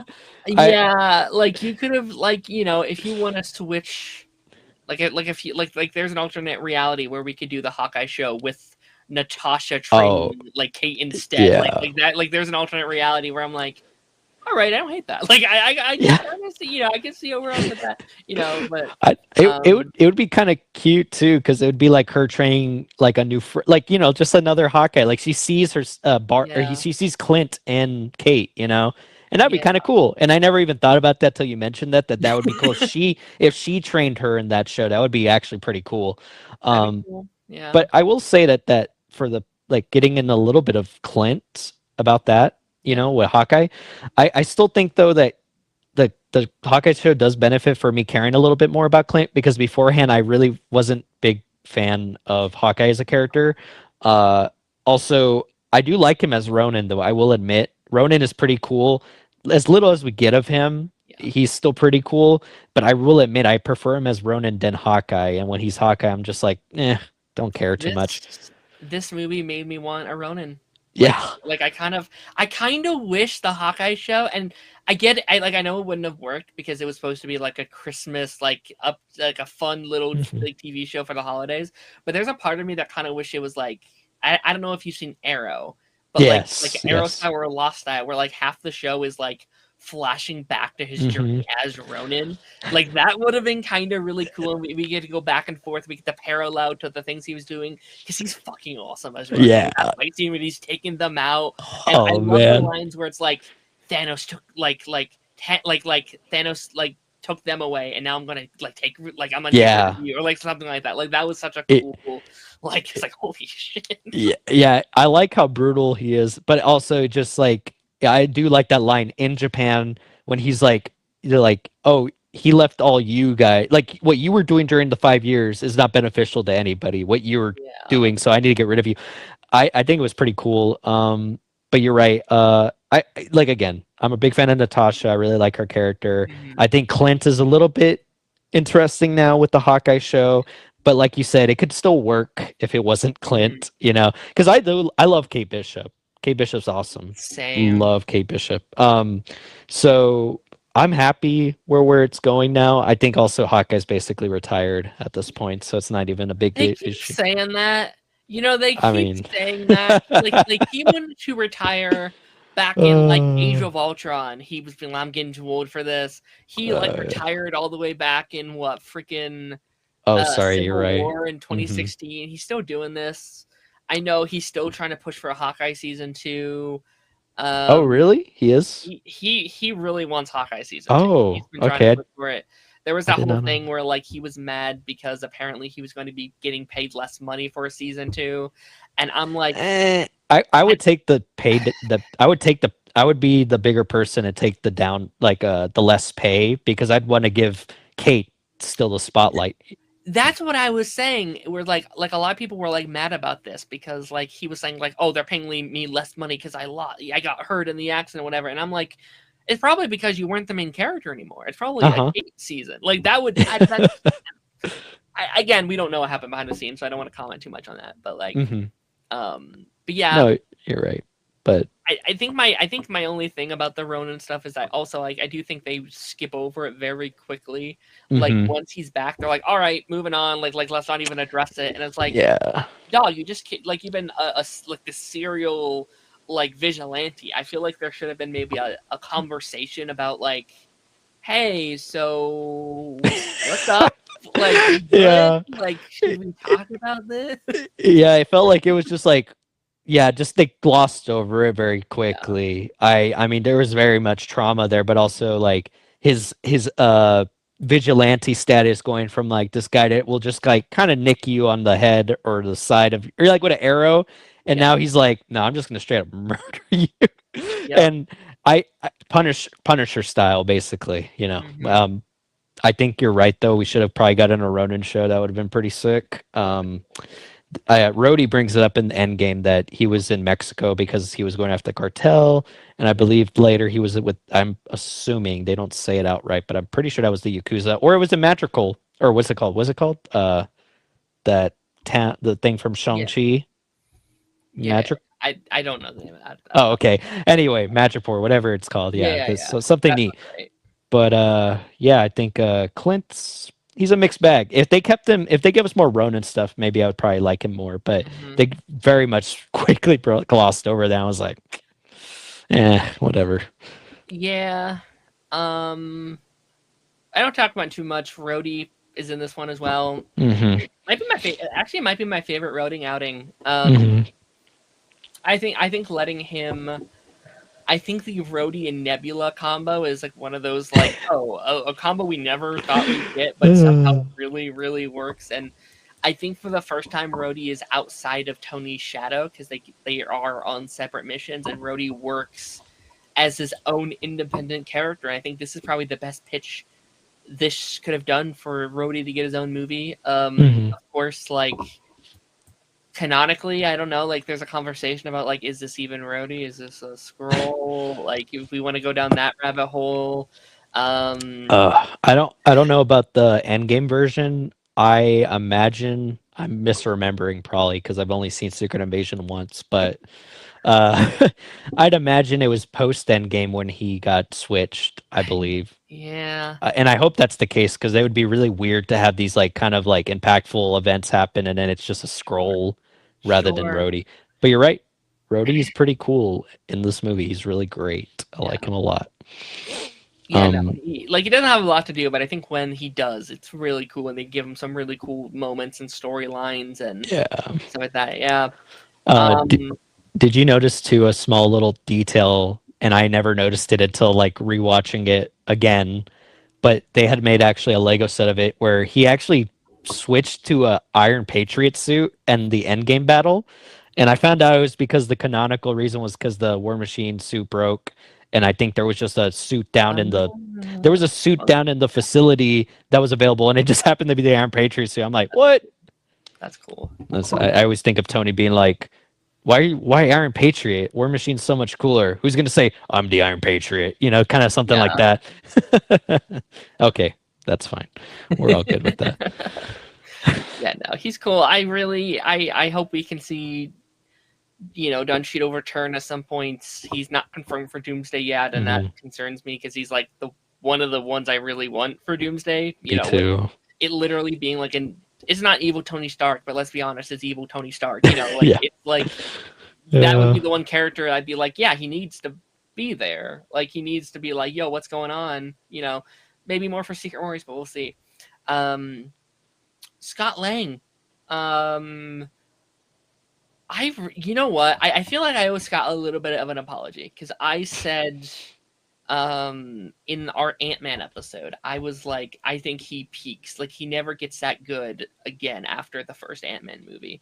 And while I still technically agree, I really, really love Scott in the first act, especially of this movie. I think he's probably one of the highlights of that first act of the movie. When, Mhm. like even though it's silly, the whole rat thing, and we can joke about that all That's day. okay. I love him coming in here and like he goes to like the funeral center, like the grave. He's looking at the names. He's like, Mhm. no, no, no, please, please, please, please. Like I love that scene a lot, and it really sets the tone and the vibe of like him desperately looking for his daughter, making sure his daughter is not gone. Mhm. I think it's just gorgeous and such a beautiful moment and such a beautiful scene. And then the like, wait, that's my name. What the hell? Why am I on a tombstone? Yeah. And then the scene with him and his daughter, he's banging on the door. Open up, open up. I need to see my like that is such It so beautiful. it is. I agree with you 100%. And I also like that it's an interesting character to kind of present the solution to their problem as well. Mhm. Kind of being like, guys, I came back from the quantum realm, and guess what? We can use that for time travel, so we could go back and get the stones.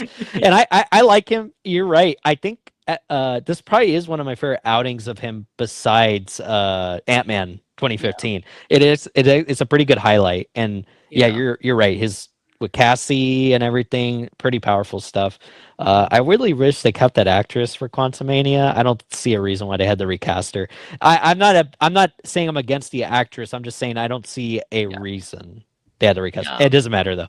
But anyway, yeah, it was pretty cool to see him and like his footage outside the gate. He's like, guys, I'm it's me. I'm Ant-Man. I can help you.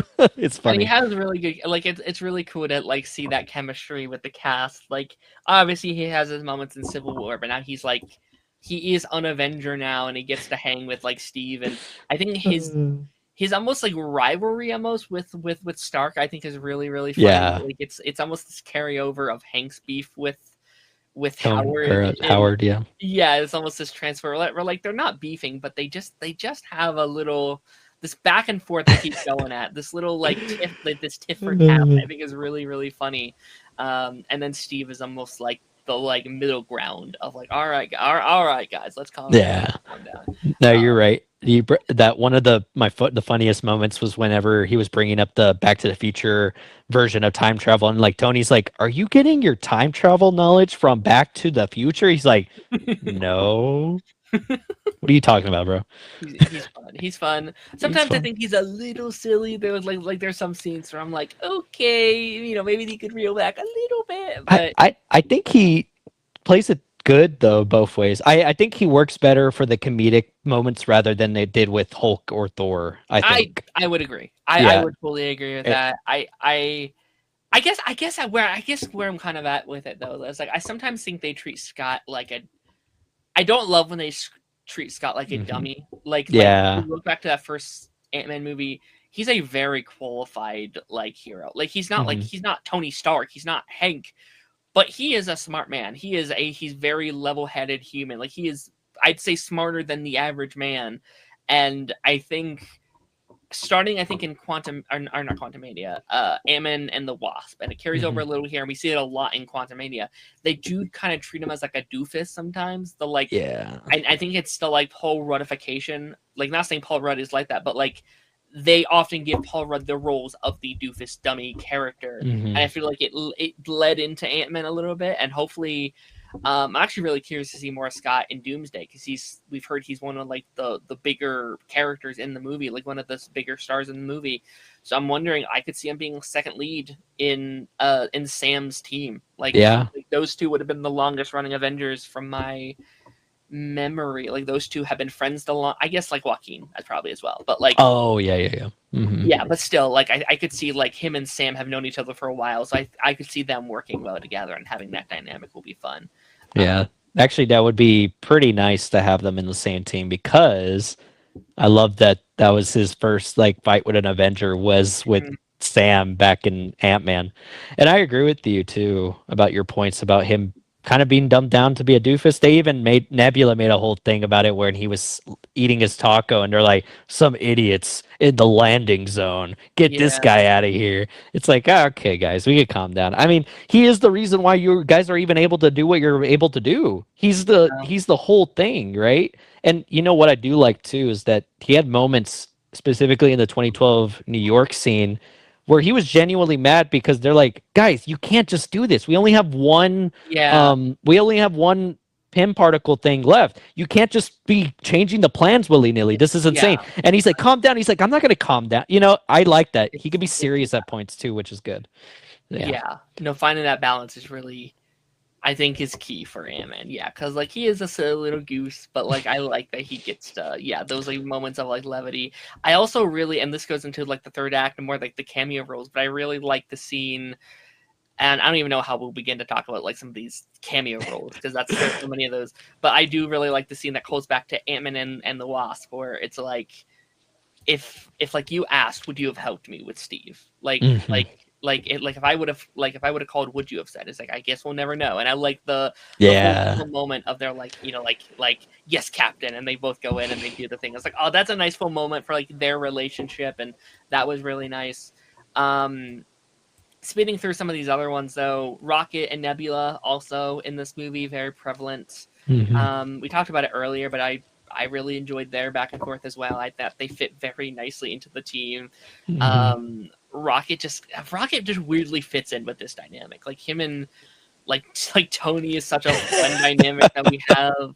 I love when Rocket's on like top of Rhodey's soldier in the final battle. He's chalking his guns like War Machine has his gun. It's so cool. And I love one of my favorite just like little moments is when Nebula and Tony are coming out of the ship at the very beginning of the movie, and Rocket's eyes are open. He's looking. He's like, and he realizes only Nebula comes out, meaning only Nebula Oh, survived yeah. the attack. And so he's probably, those couple months that they were in Cebu, he was probably like, they could be out there, they could be alive, they're okay. And he slowly comes and sits down next to the only other person he really knows. Is such a smart idea. Two characters who had never really had an interaction before, not at least in a big way. Hmm. So that was such a beautiful, touching, like, oh man, that's so sweet. That's so wholesome. Yeah, them holding hands to, console each other. Yeah, it's Mhm. very sad. I mean, at that point too, Groot's basically his son, and he lost his son, which Yeah. is oh my gosh, Infinity War having Groot like disappear in his hands just had me so bad. And then I think it was even nice to call back to how Rocket was willing to die for him as well, because in Yeah. the end game battle with the lasers, remember, he's like, he's wanting to protect him at the end. Oh Yeah. my goodness. Ugh, I love Rocket so much. I love Rocket, and I I love love, like, Nebula. this. This is more of a Guardians 3 discussion, but it makes those makes Guardians 3 such a better movie and such a more impactful movie. I love the scenes when they're bringing Rocket back, and Yeah. like she's like holding her breath because she thinks Rocket has died, and then when Quill calls over the radio being like, "He's alive, he's okay," she breathes, she's able to, Mm, like she is stressed that entire, she's grumpy and sad that entire movie is because like they spent 5 years together. Like yeah. those two hanged out together because that's all they had. And so like I'm glad that they kept that in the continuity of like, oh no, they will have like canonically out of all the Guardians, Rocket and Nebula would be the closest out of Oh all, yeah. which is such a crazy lineup, but I love it a lot. And then Nebula's implemented into the plot was done pretty nicely Yeah. with the flashback, or not the flashback, the version of her in the past, and then Yeah. her having her memories from the future, and then that kind of being like the catalyst for why Thanos does what he does. But also, it's nice to see Gamora again, remember, and being able to be like, well, in the future, you know, I try to kill you, and then I forget what she said exactly, but basically, and then we become friends. We We become sisters become again. sisters Yeah. again. Yeah. Very powerful. Yeah. Nebula's great here.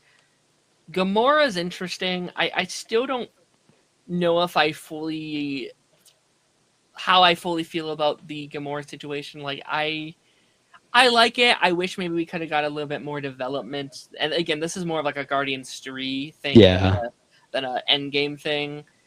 There's a part of me though that kind of was like, I don't know. I guess I don't love that they just bring her back kind of instantly. Like there's a part of me that maybe kind of wishes she's dead. She's just dead, yeah, and we have to deal with that. And like just having this other version of her, I don't know. I was like, okay, doesn't that break the other timeline that they were in? Like, what does that yeah. timeline look like? Like we're going into, I don't know, whatever.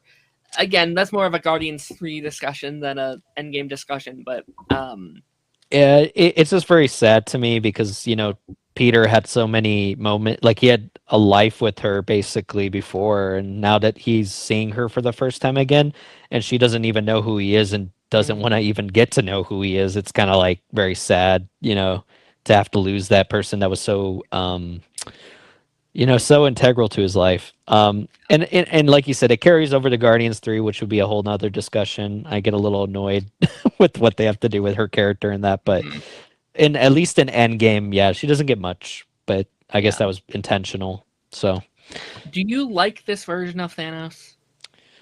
oh yeah, over like the Infinity War version. Hmm. Um, I feel like kind of prefer the Infinity War version. I feel like he had more of that motive of like simply wanting to balance, but here his whole motive was because you guys are annoying now. Like basically, he even said it in his own monologue.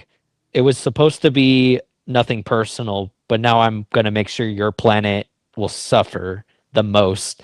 And I still like that tyrant sort of like straight up Yeah, like he's evil, he wants to destroy everything, but I like that sort of like weird like he believed that he was doing the right thing in the Infinity War by getting rid of half of the universe. Um I don't know. There's things to take from either one, but I still kind of prefer the sure. Infinity War version, I think.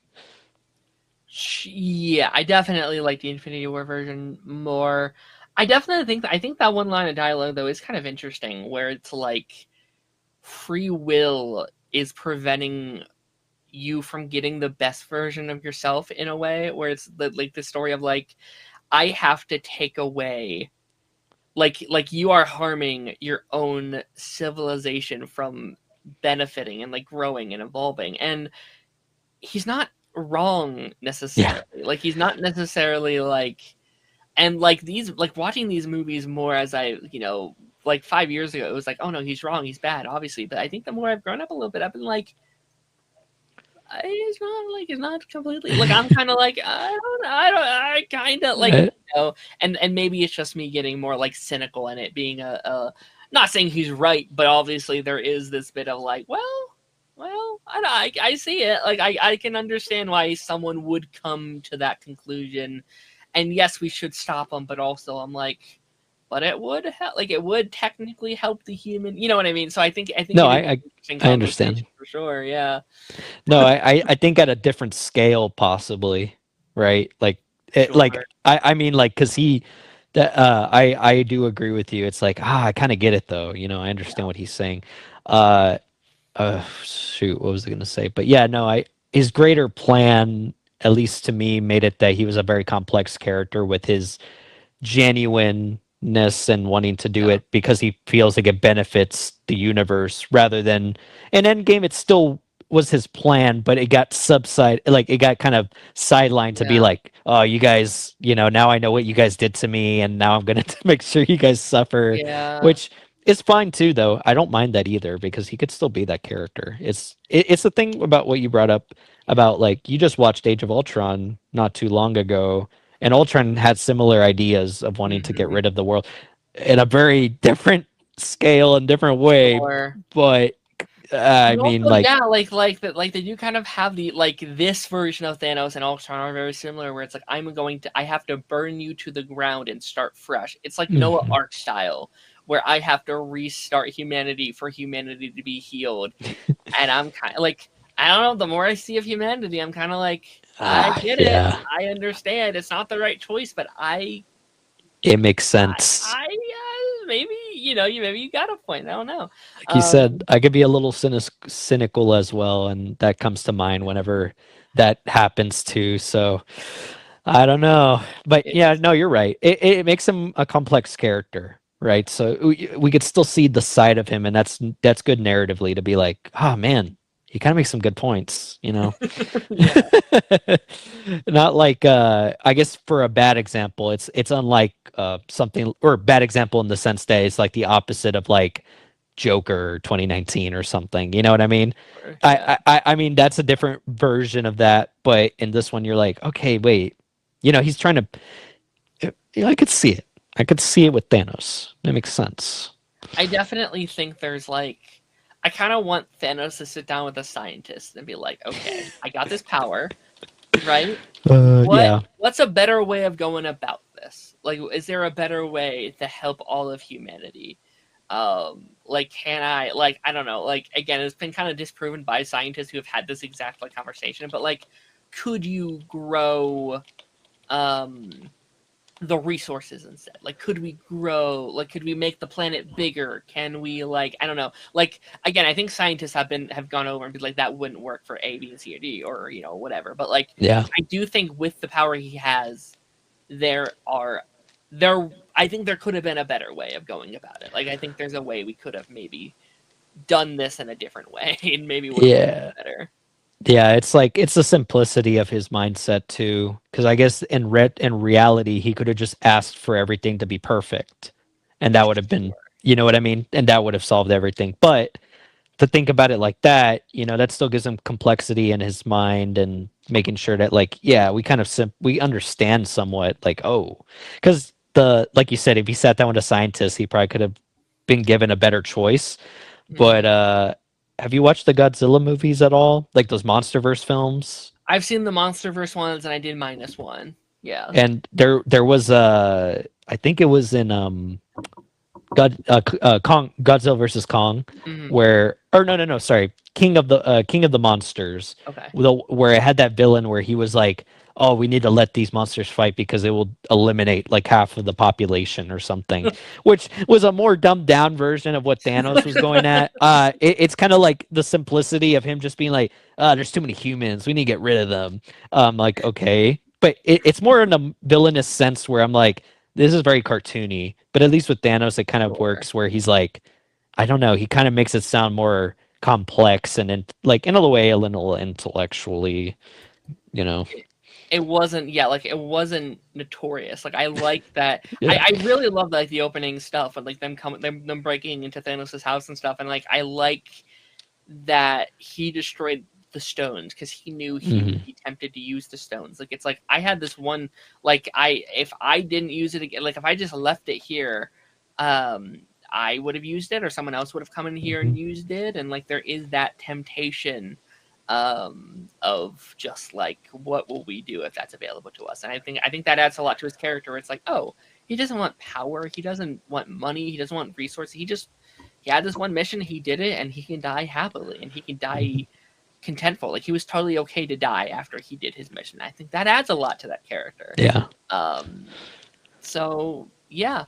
um there's a lot of cast members, we don't have time to go over all of them. Do you have Oh any yeah. highlights out of the like appearances in that third act that you would like to mention that we haven't really touched upon yet, or just like in general the movie, things that you would like to touch on?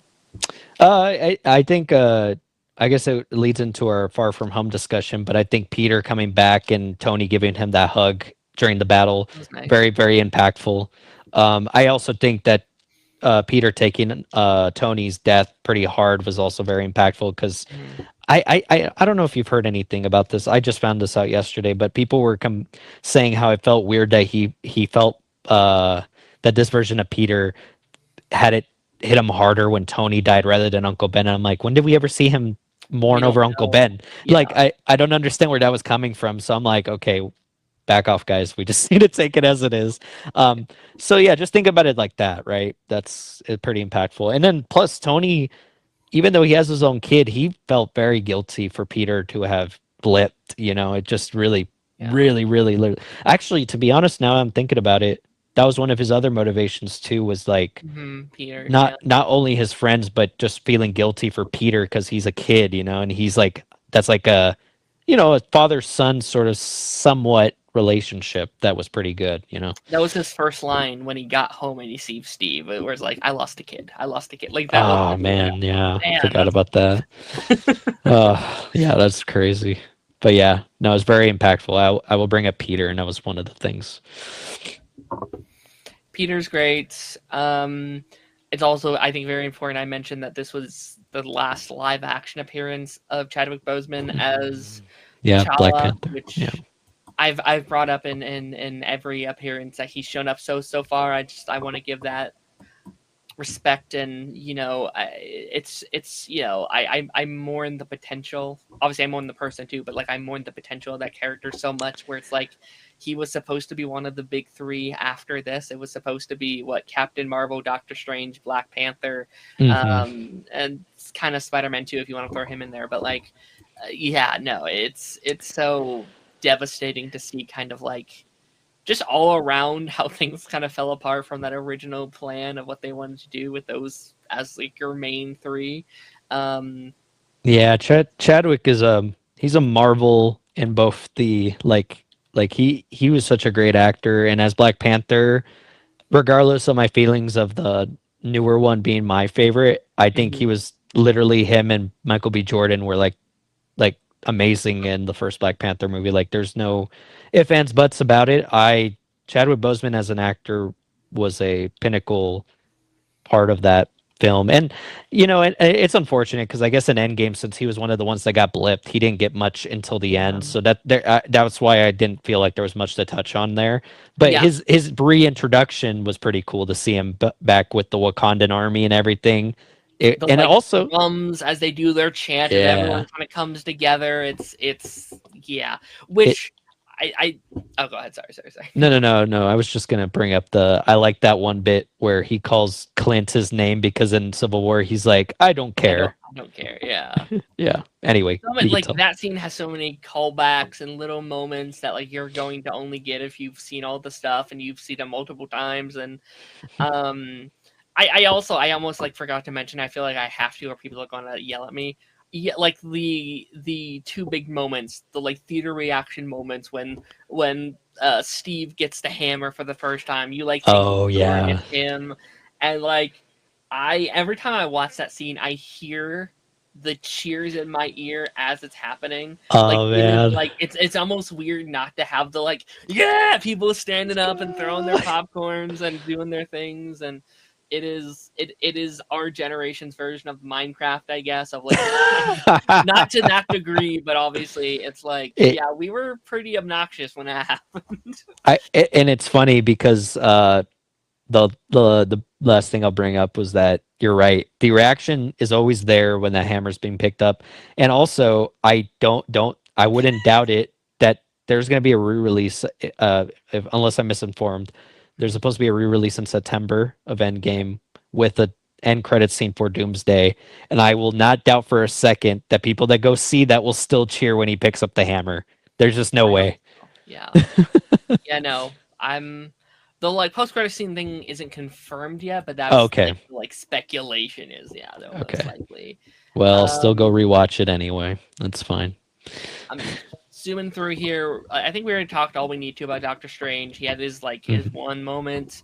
I really like Carol here. I think Carol works very well when she's Oh yeah. bouncing off of other characters. Like I like her in Thor, and I like her in the little bit we get of Tony, and I like her in Peter. Like I like those dynamics, and I hope she's in Doomsday because I really want more of those. Like I think she works well in this ensemble presence. I agree. I would like more of her too with them. She works pretty well as a team member. I think even more so than she does it by herself. That's why I like the Marvels a lot because she worked off of those characters pretty well too. Wanda has a really big moment that Oh yeah. obviously leads into like WandaVision here in a couple years.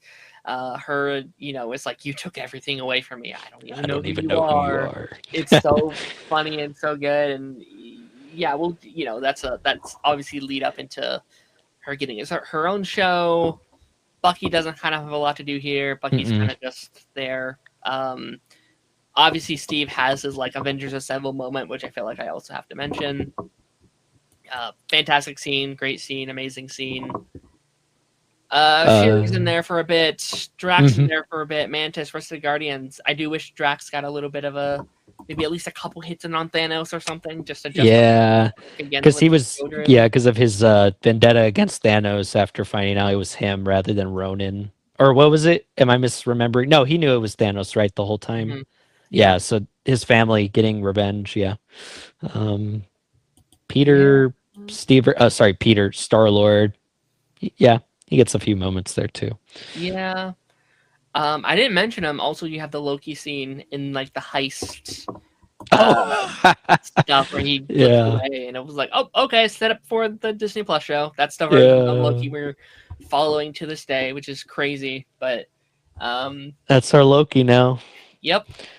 Um, I feel like we do have to move on to our second movie before this becomes a 10-hour episode. But That's okay. is there anything we haven't talked about yet from this movie that you want to mark as like our final thoughts, final opinions, any big moments you'd like to mention? Uh No, I think we've covered most of them. I think we brought up the Peter stuff. I guess Pepper is a pretty good addition to the Yeah, movie. She had great moments with her and Tony, and it also was really cool to see her in the I think it's called the rescue armor. Yeah, the it's a rescue nice suit. full circle moment from like the start of the movie, being like, she never wears the stuff I buy her, and then her coming in with the thing. Oh, that's so Um, cool. oh, here's what I'll ask actually, as Okay. we wrap this up.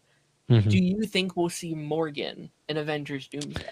That's a good question. I was thinking about that that a few days ago when I was watching the movie too. I don't know. We might see her, but I don't think we're going to see her in a hero form, if I'm Mm-hmm. imagining. I think she's just going to be there as being like, okay, she's Tony's daughter. I wouldn't imagine that she's going to be like in a suit in armor, No, maybe. I don't think so. But she's still yeah, quite young. Like there was that 5-year time jump, and so we're only in 2028. Mhm. Endgame is 2025, so she would be Uh, 12 maybe at y- the y- that most. yeah. Like, The only reason they'll add her in was because like Pepper and Happy would be in there and she'd be with them.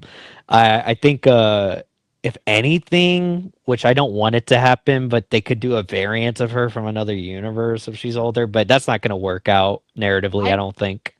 I could see it just because I think she might be in it just because I do think Doomsday is going to have a plot line about children. Oh Like yeah. all of those trailers had one thing Mhm. in common, and that where they all featured kids with children. Like Steve has his child now, Thor has his child, Mhm. Shuri has her nephew, Oh and yeah. then you can like you throw Franklin in there as well.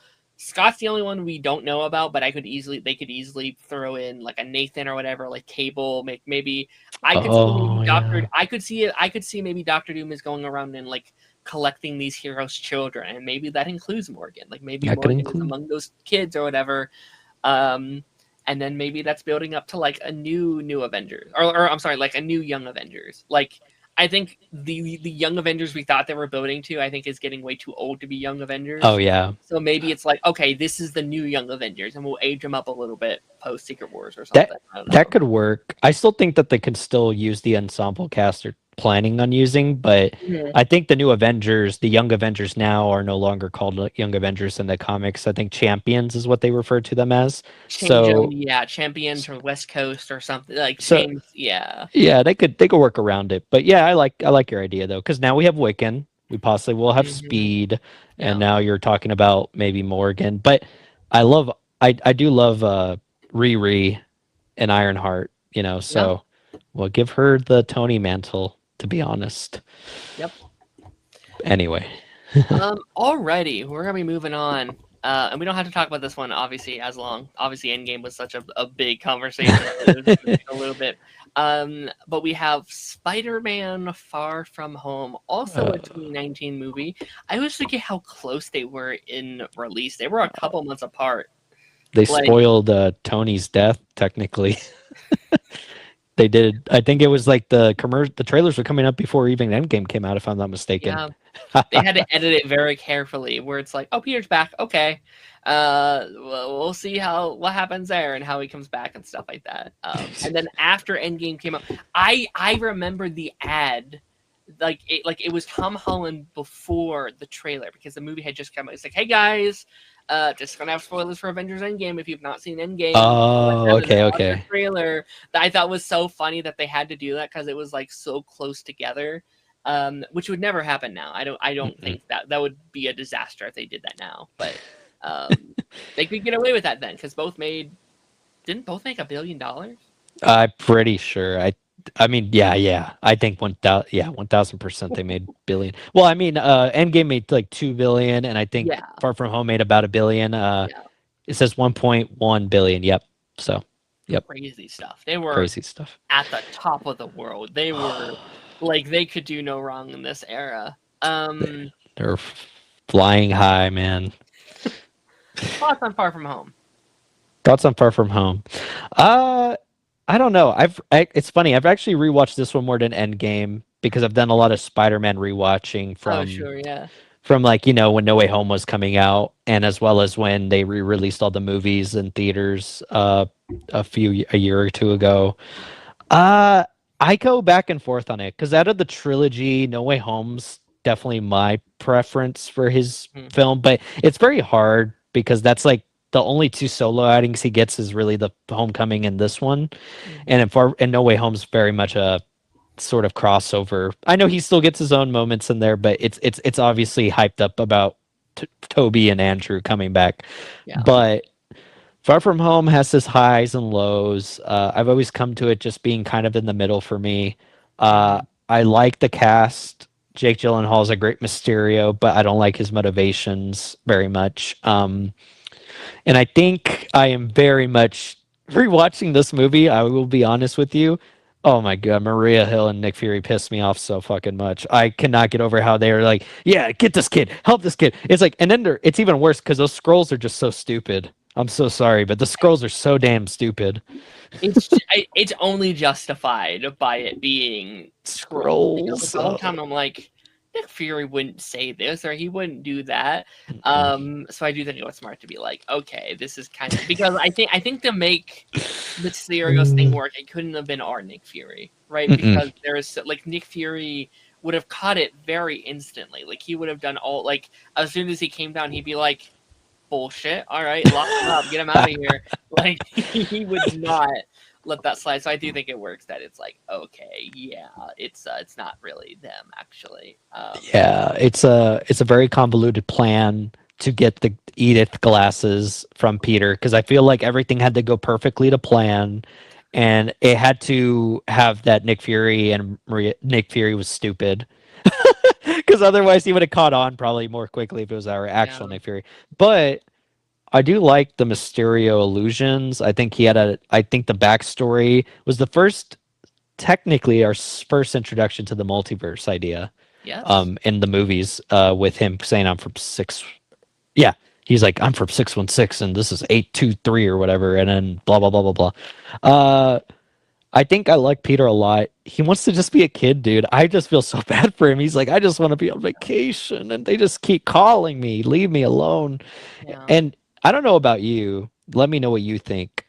I swear I remembered in Homecoming there being more like basically more reference to there being something romantic between MJ and Peter, but I think I was kind of not, and not in a bad way because I love MJ and Peter in this movie, but I feel like I was a little bit gaslit to think like, oh yeah, this was like already set up before, right? It wasn't.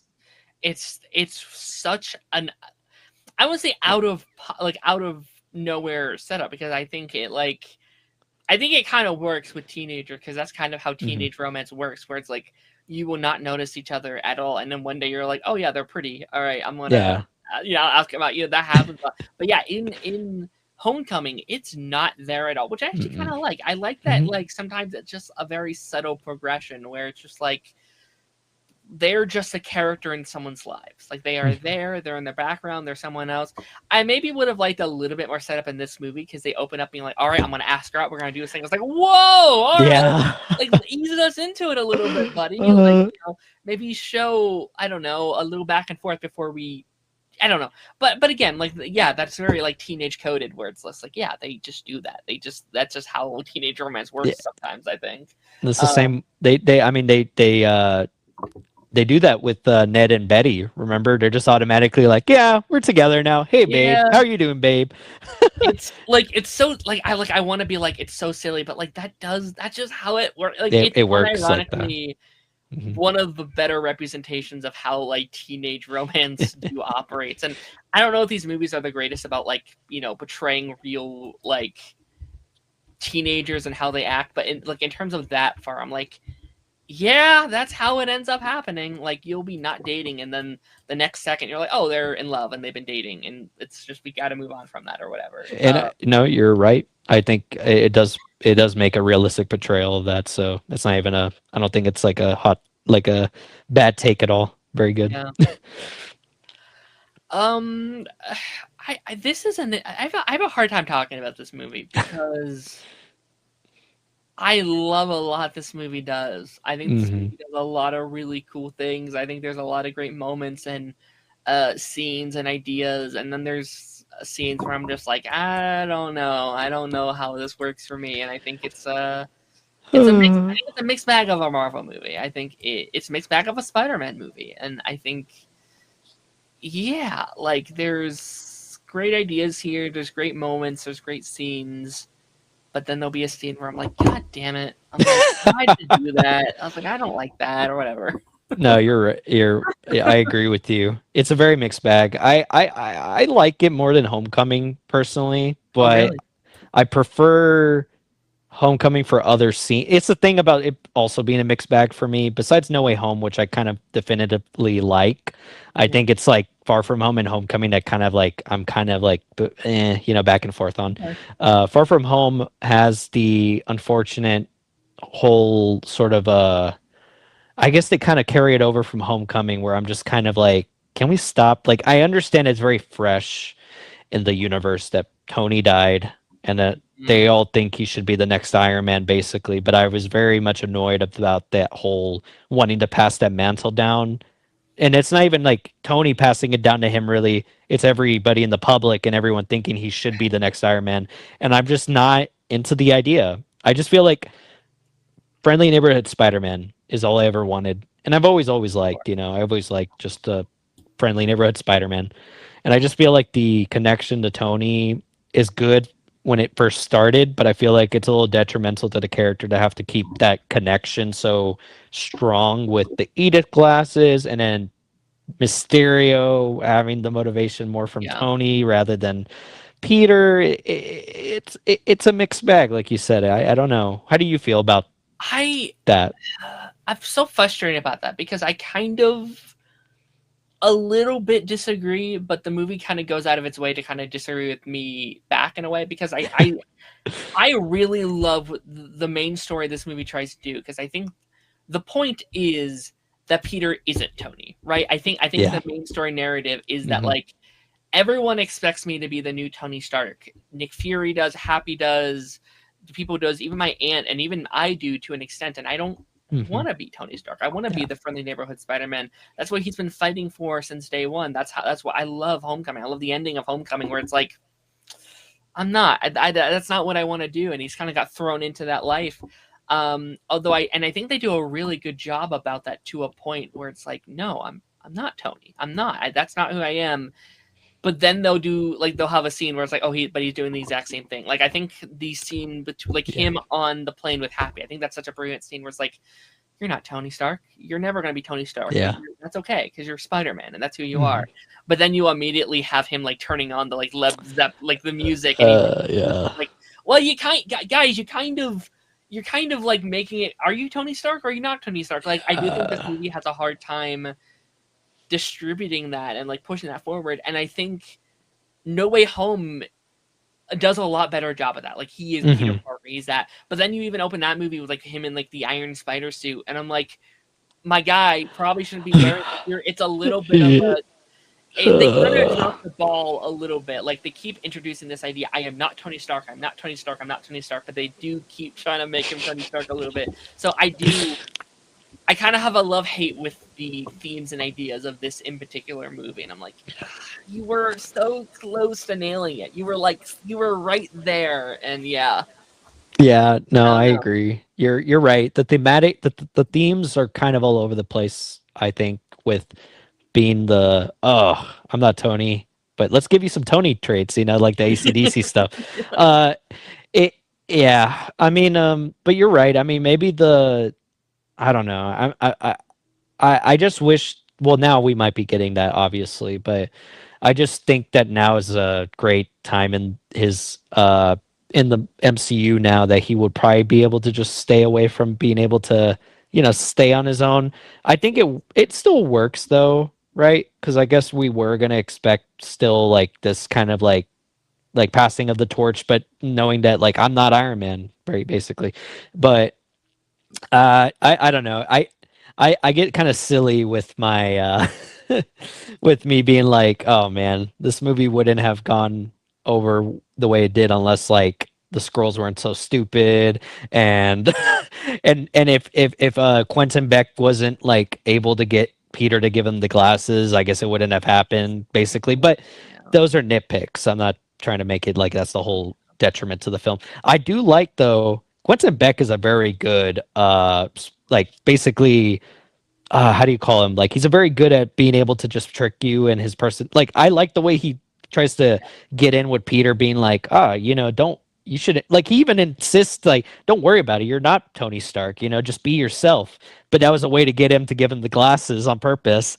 It's Um yeah. yeah, and also just the kind of like Quentin is extremely smart in that way of how he's able to put on such a show and being able to do this and that, where he even kind of knew that he was like, I don't know what's going on with Nick Fury, but I'm gonna take the advantage I have right now and just Yeah. let him think everything I'm saying is true. Yeah. He's a fun villain, but still with that Tony connection, just is a little bit still like we kind of retreading this whole vulture thing we did. Remember? Sure. Uh, Yeah, I get it. I am. I personally don't have a huge issue with it being that connection to Tony. I do wish maybe they maybe change directions a little bit, like add it more into the narrative a little bit to Peter's journey to make it seem a little bit more streamlined. Like Yeah. add it into like the conversation where it's like even the villains I'm facing are Tony's, and have that be the narrative of like I can't even escape his villains and I can't even escape his. I feel like I Yeah. feel like maybe there is a fun narrative to be had there. But I do love this. I love Jake Gyllenhaal as Mysterio. I think he's a really Yeah. good villain. I think the strongest thing the Spider-Man trilogy has going for it is the villains, in my opinion. Because I adore Vulture, I adore Mysterio for the most part. I love Green Goblin. I love what they did with Oh yeah. William in that movie. Like they are. I think these movies are at their best when it's Peter via these villains just going fully at it. I love this. I think this is some of my favorite fight scenes of the trilogy. Like this is my least favorite from the trilogy, but the individual fight scenes, especially with him versus Quentin and versus Mysterio, are just incredible. The scene after Peter finds out who he is and he goes through and he's like traumatizing him through these series of whatever. Yeah. You have like the 1,000 Spider-Mans burying him into the ground and he sees Tony's skull and he goes through and he gets hit by the train. It's like, holy shit, that's like genuinely one of my favorite fight scenes I think in the MCU. I think that's incredible. And then the final fight scenes I love a lot. I don't love the Peter tingle of it all. I think that's one of the things where I'm like, okay, we're doing the MCU thing that goes a bit too far in the humor sometimes. But like besides that, when he has to like close his eyes, takes a deep breath, and he's just going by pure instinct, I think that's one of the best interpretations of the like spider sense. As weird as it sounds, because he doesn't call it the spider sense here, but like that's such a cool scene. And then when he like catches the like bullet, like he catches the hand, is like, Yeah. you can't trick me no more. And it's It- so like it's so sick. yeah, I agree with you. Those are pretty cool fight scenes. Visually looks awesome as Yeah. well. Uh what was I gonna say? The I think that's what people usually like criticize about it is that they feel like it's just fighting with drones and stuff. But I think it's smart in the way they do it though, right? Like you're saying, like the visuals make it pretty nice to look at, as well as just showing the trauma that he's giving to Peter, but also just to kind of be like, this is a kind of a battle between, maybe just more like intellect a little bit, Yeah. like kind of just more like I need to know like what his tricks are that he's doing, because Quentin is smart in that he's able to like trick him in with these like visuals that he's just needing to make sure if he like he can feel it and stuff. I will say one thing I'm a little bit disappointed in, and not anymore because obviously it's been so long since the movie came out, but when it originally was being promoted, I was very disappointed not to get a version of Hydro Man, the Sandman, and Molten Man. Because I love Hydro Man from the original '90s cartoon, and I was like, wait a second, what the heck? Yeah. We're getting Hydro Man? Yeah, the elementals are just an illusion. But I think it works now. I don't mind it anymore. We can save maybe some of those villains for later on in the trilogy. And I definitely do remember being in class being like, oh my gosh, we got Hydro Man in here. We can add him to like our Sinister Six lineup, and we're gonna Oh man, whatever. yeah, Yeah, I don't know. Like again, like I just shouted out two scenes I really love, and now I feel I'm going to go the other side of scenes I don't love.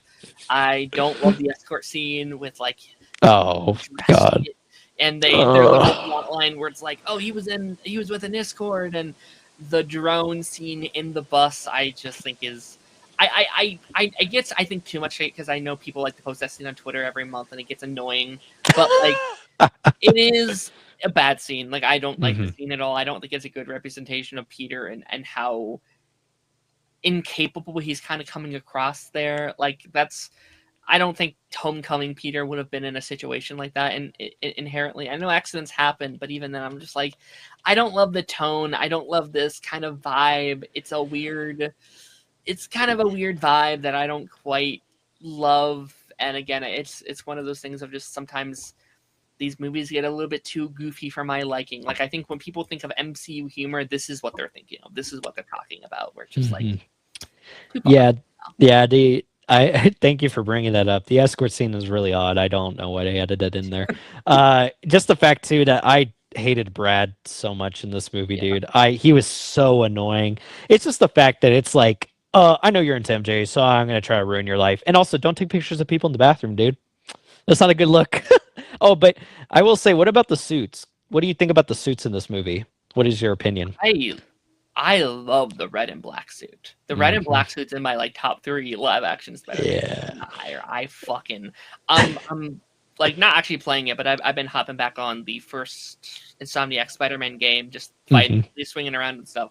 And that's currently my ongoing suit is like the red with the black. Especially towards the end, like when it's like battle damage, he has his mask off. It's like it looks really Yeah. sick. It It's looks awesome. really really cool.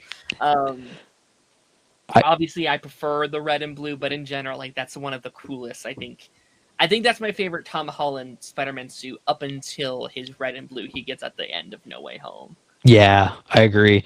Yeah, the red and black's always worked for me. It always looks so cool in that movie. And it's funny too cuz I'm even a kind of partial to his Night Monkey suit. I actually quite like the Looks stealth cool. looking Yeah. suit. It looks pretty nice. It's the closest you know, since we got Spider-Man Noir's trailer, it was the closest at the time of being to a live action version of sort of a Spider-Man Noir-esque, but it looked pretty cool.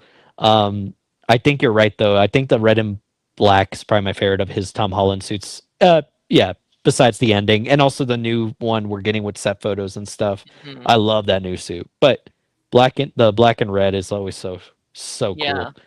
And it's cool that like Spider-Man can kind of have these almost these different like it kind of feels like you're playing like the like Insomniac games a little bit because you Yeah. have these different suits that he can have on. But there's these different like in the comics there's so many different eras of suits and like it's still Peter, but he's going under like a different name for like a mission or an episode or a run of the comics. It's cool that like oh yeah that's the like Night Monkey era or like whatever. Like that's kind Yeah. of cool and I think it's cool. I think that's my favorite way of how to incorporate new suits in movies because obviously I know like there's always going to be they have to make new Funko Pops and new merchandise and new Fortnite skins and they have to do new suits for each movie. And I think it's cool to just be like, hey, this was a suit we made for just this portion of the movie because the plot said we had to have it, and but he has his normal suit that he can kind of have throughout the movie and stuff. Oh yeah. Yeah, I'm weirdly in the camp of when it came to No Way Home. I know people complain about the black and gold just being an inside out version of the suit.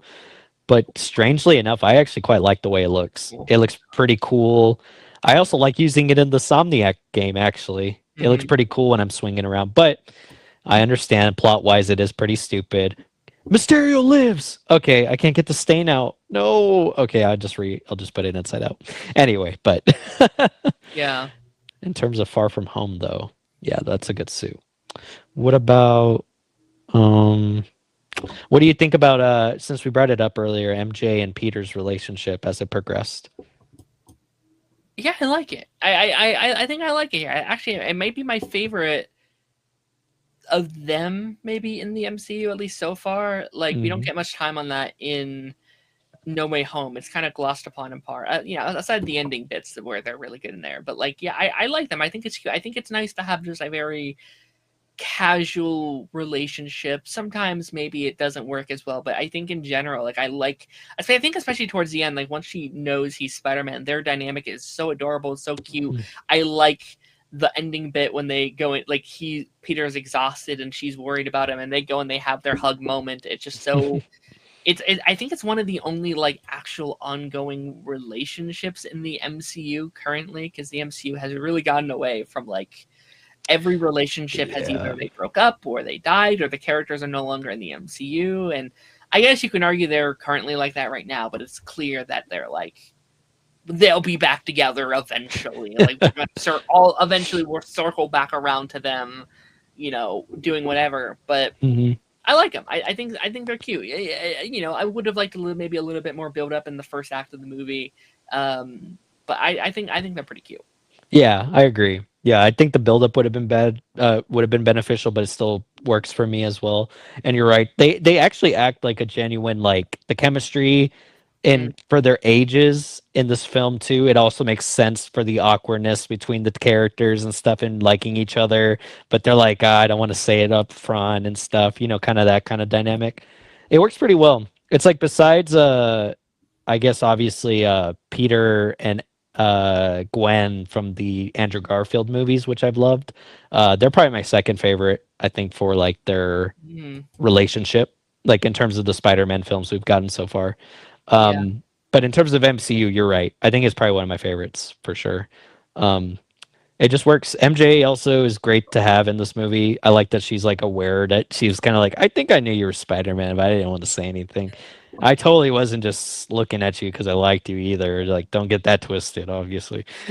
And like it kind of works. I mean, it's weird because I don't know Yeah. if it's technically supposed to be a version of Mary Jane or whatever, but like if it is, like it kind of works in that like in in what some versions of it is like she's the reporter. I know they don't always go that route. Sometimes they go a different route, but if they are going that route, it works there. It works trying to building that up. If that's how they eventually, I imagine they'll go that route instead of the model route. Feels like Yeah. the version of the character fits more in that route. So that would be cool if they go that direction. Y- Yeah, I hope so. Because I always felt like Mary Jane just kind of gets sidelined when Peter's stories in the comics. I don't think she's ever given like I don't know. I like it when she's a reporter. It gives her more to do, and I think that adds a lot more to her Yeah, character. I liked it in the Insomniac games, yeah. and if you ever watched Ultimate Spider-Man, the cartoon, Mhm. she also has that motivation. She wants to work for the Daily Bugle and all that kind of thing. Sure. But yeah, I'm, no, I'm, you're right. I'm really curious what they're going to give her in Brand New Day, because I know so many people are against her being in that movie, but I'm kind of like, I think this is their opportunity to cement her as a character that's not just Peter Parker's girlfriend, right? I think this Yeah, gives them the opportunity to be like, who is MJ? That isn't just her partner, who doesn't just know, and that I don't think she'll be a big role, but I think this gives them that opportunity to be like, okay, establish her first before we eventually undo everything and reset the spell and all that jazz. yeah, you're right. Yeah, I don't know. Yeah, we'll see how that plays out. I do like that she'll be standing on her own and not having to be connected to Peter necessarily. But I have seen funny things about if she does have a new love interest, like by Mhm. herself, not like as a big plot point, that they'll just make it Paul. You know, Paul from the comics, the infamous Paul. It'd be a funny gag, but obviously, yeah. I think if they'll add her in there, it's not going to be a big part, and if it is, it's going to be Yeah. showing her being on her own and stuff. I mean, it is kind of sad too. Like I know we're getting away from Far From Home, but in No Way Home with it's relevant to Far From Home. The Black Dahlia necklace. She still wears it by the end of the movie. It's just curious to be like, I wonder where she thinks she got it from. You know? Mm, yeah, that is interesting. I'll run through a couple last points. Okay. Uh, we have the Mayan happy things stuff. I Oh. could say. I can Uh, take or leave their dynamic. I think it's. I think it I don't mind them together, but I don't love the like bit of like we need to talk about what you're doing with my aunt or whatever. Like it's a bit too much sometimes. Yeah, it's a little Um, awkward, but not in a good way. And it's also kind of mhm. like, again, like I don't really care. And they also just got away from it by the next movie, so it doesn't even matter. I like. I actually don't know if I fully agree with that. Like, I like the scene when Happy comes like out of the car and he sees May on the ground. Like, he sees that she has died. Oh, yeah, Like, that I like, seems good. I Yeah. like, I actually kind of like it in that movie because it feels more Hmm. natural. It feels more casual. It feels more organic. Where here it's like, okay, it's very in our face what they're doing and they're trying to push this. Oh, Um, yeah, you're in right. That general, makes looking at it in that lens, you're right. I agree. Hmm. in general, this is definitely my least favorite May movie out of the trilogy. I guess Yeah. in general, actually, she's just kind of there for the comedy relief. The Peter Tingle thing, I'm not a fan of. And like I really Yeah. enjoy her in Homecoming. Like I think what works in like she has that in Homecoming too, but like it's balanced by her nuances when she's like, where have you been? Like, what are you doing? Oh I'm yeah. worried about you. Like, what is going on? Like, it's balanced in those, and obviously, like, No Way Home is filled with so many scenes like that and so many moments like that. Where, yeah, here it's just like, okay, she's the comedic relief. Yeah, it's because of the setting they decided to place this in. It just doesn't give her any ability to actually be within the plot very heavily. So, Hmm. mhm. Happy's a sometimes he's great in this movie. Like I love the scene like in the plane where and I love the like hey kid, what's going on? Are you okay? What's going on? And like they're Yeah. like, I thought that was such a fantastic scene. I love how like paranoid Peter is in that scene as well. Of just like, I need to make So sure you are like, please. I thought the like porn joke was a bit off, but like besides that, like that scene is oh fantastic. yeah, like Uh, yeah, I also agree. A little weird, but yeah, I was like, okay, it works. It's fine. Whatever. yeah. And then yeah, like when they're in the plane, I just think that's just fantastic. And he's fully like, again, now that Tony is gone, I think he's just like, this is the thing that Tony left in his legacy, and like I will protect this thing with all I can, like all my might. And I do really love Peter and Happy's dynamic, and it makes it so heartbreaking that he doesn't know who he is at the end of No Way Home. Like I really enjoy that stuff. Yeah, it's a yeah. I agree. I do like their dynamic. Um, I have one more thing about it. I was Yeah. gonna say, what is your opinion on like how they decided to go with the narrative with the sort of class trip and going across the, like Europe and stuff? Like, did you like it? You were indifferent about it, Um, or I think don't it's care for? nice to have a new scenery. I think it's Hmm. cool. Um, I don't know. I prefer New York for sure. Like I like that aesthetic a lot. Hmm. But I think what they were going for is I think they wanted a fun light movie after Endgame. I think they needed Yeah. a breath of fresh air, and I think the school trip thing was very interesting.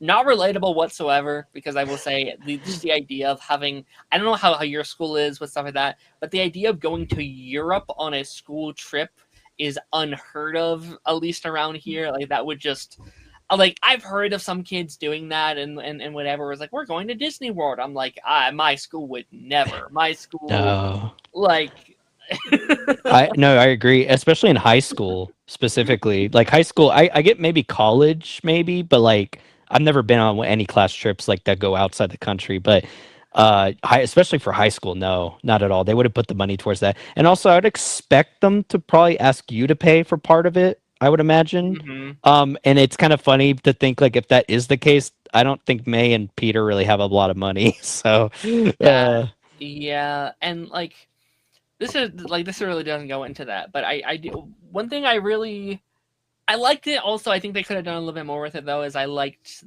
this was a movie kind of like shining upon the blip of it all and like seeing the consequences of that.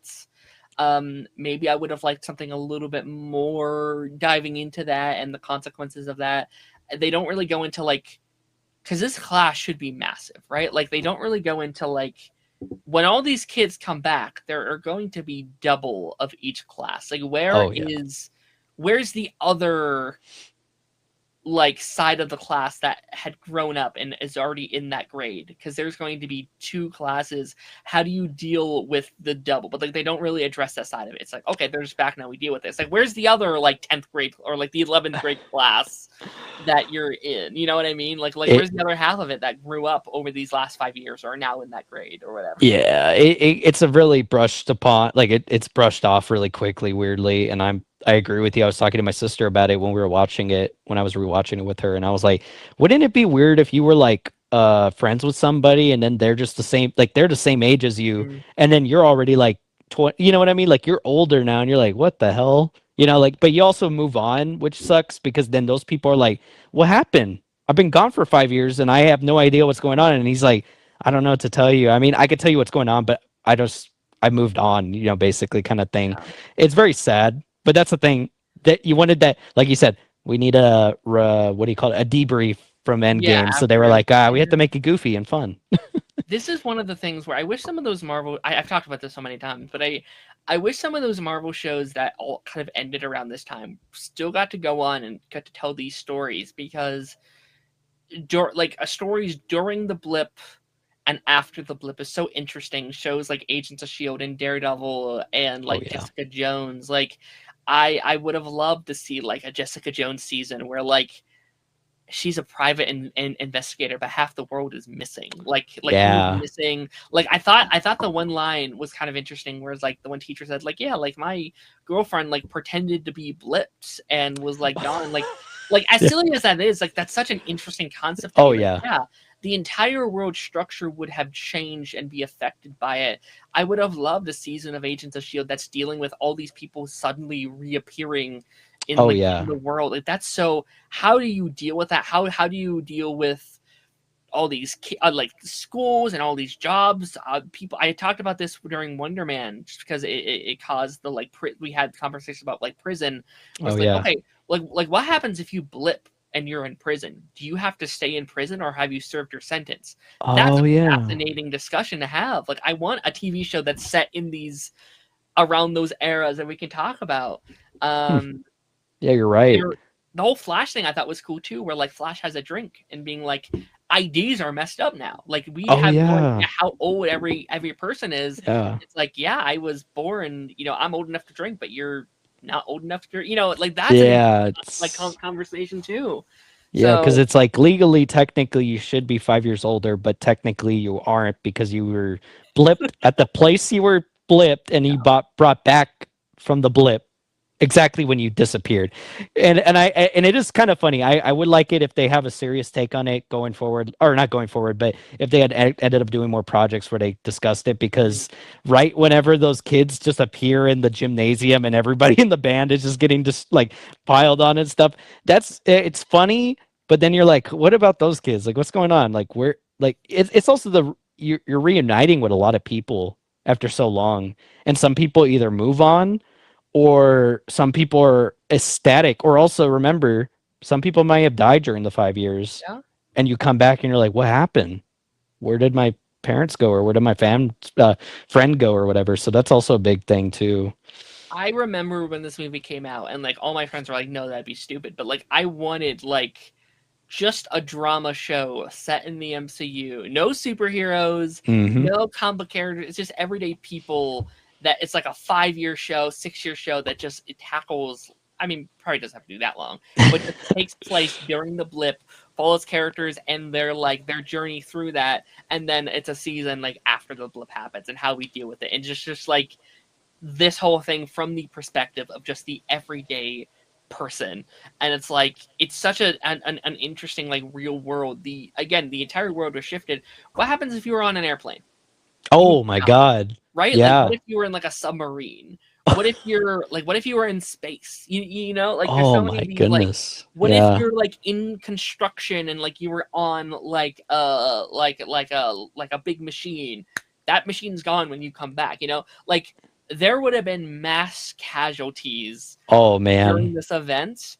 And so like I guess I have to like I don't know, like maybe there was something in the snap that was like, okay, they all come back safely or something. Like maybe they're Something. like there has to have been, or there would have been like a mass thousands That upon thousands of people died during this whatever. Like Well, that's the thing they don't bring up, but I don't even think you're wrong though. The thing is that remember those people in the band gymnasium appeared in front of those people and like bumped into them. yeah. So why wouldn't you imagine that someone that disappeared on a plane wouldn't also end up in a plane or in the air? I mean, Yeah. right? Like it doesn't make sense, but I mean, I guess it would be cool if, you know what? You remember at the time Agents of Shield was coming out, there was supposed to be a damage control TV show at the time. It would have been that was supposed to be a comedic show, but what if they repurposed it for more of like Yeah. a serious take on Yeah. that and actually just going over more of the blip stuff? That would have been cool, I That would have been think. awesome. That would have Or been like you said, Agents of Shield could have covered it some. I mean, like we saw like Wonder Man just came out, and I feel like that's kind of like the vibe I would have liked something like that in, where it's Oh like yeah. it's just like it's not really it's set in the MCU, but it's not fully a superhero show. We get to like tackle these like very interesting concepts, or even like a special presentation. And it's too late now, obviously, because Yeah. we're way past it. They're not going back at this point. Hmm. But like a special presentation, or like an anthology series or something following some of these characters or whatever. Oh But yeah. That would have been neat. I would have liked that. Oh well. anything else from Far From Home we haven't talked about yet that you think we should bring up? We went over characters, we went over setting, we went over overall plot, villain, costumes, relationships. I think we've covered it all pretty much. I think. Oh, freaking J.K. Simmons arrives in the MCU in Oh this movie. shit. Yeah, if you want to talk Forgot about the about. very, very end, yeah. J.K. Yeah, Simmons popping up as Alex Jones.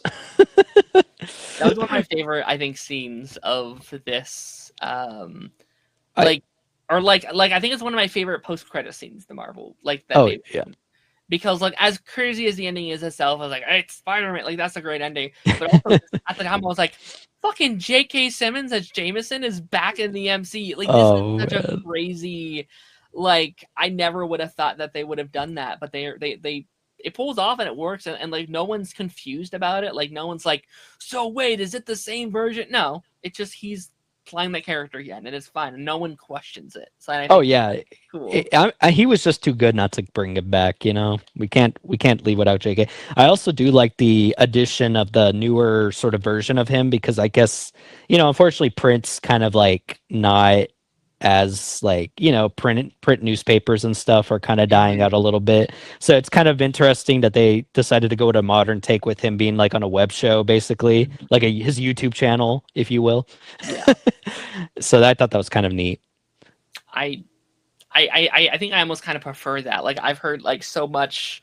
Again, I played that like Insomniac game so much, and I swing so much on that game. Like I'm so used to like the like internet personality Jameson, like Oh yelling at me yeah. through my earbuds or whatever.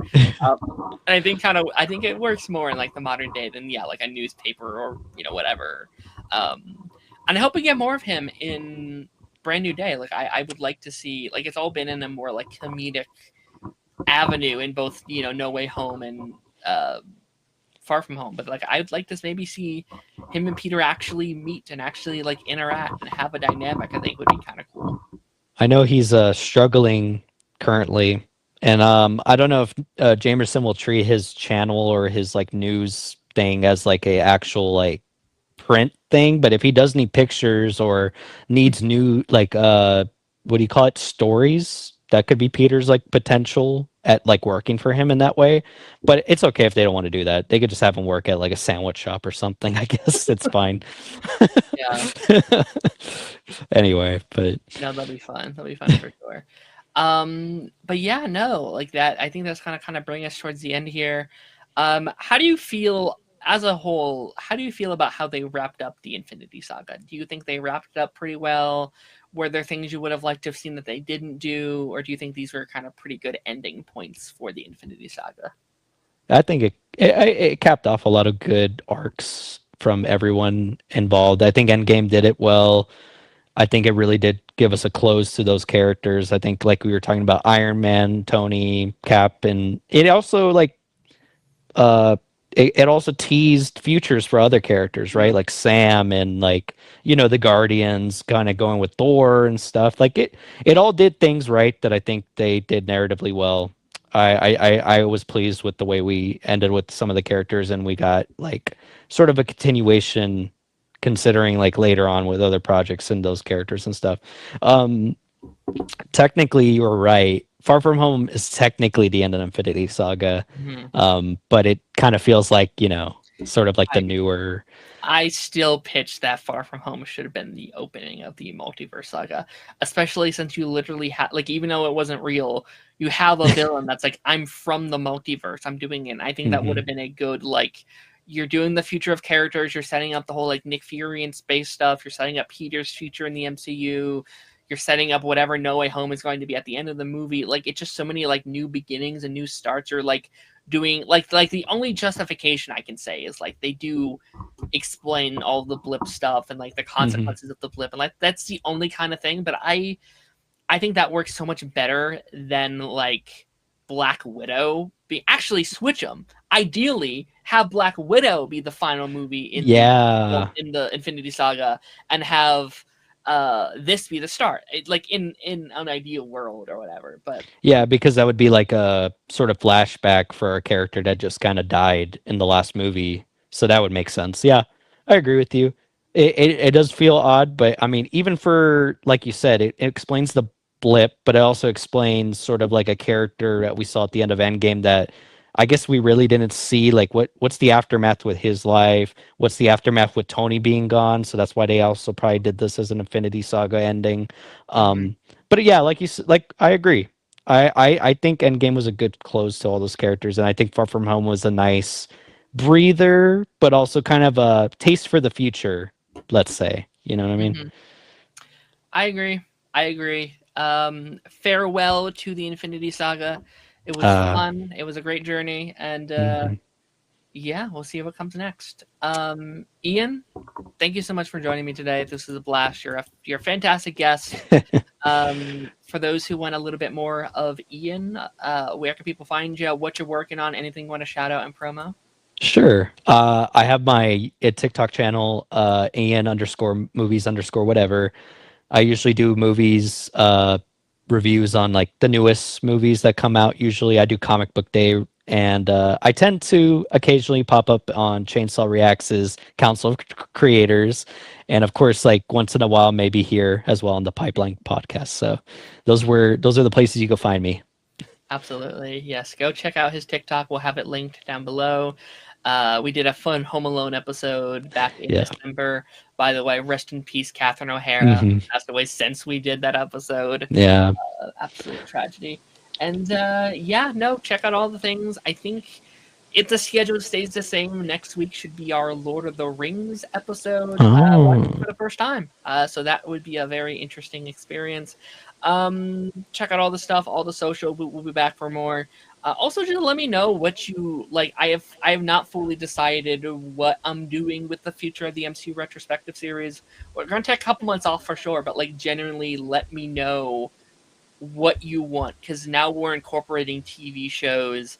It's going to be harder. Do you want me to continue just doing the movies? Should we do TV as well? Should we stop at the Infinity Saga altogether?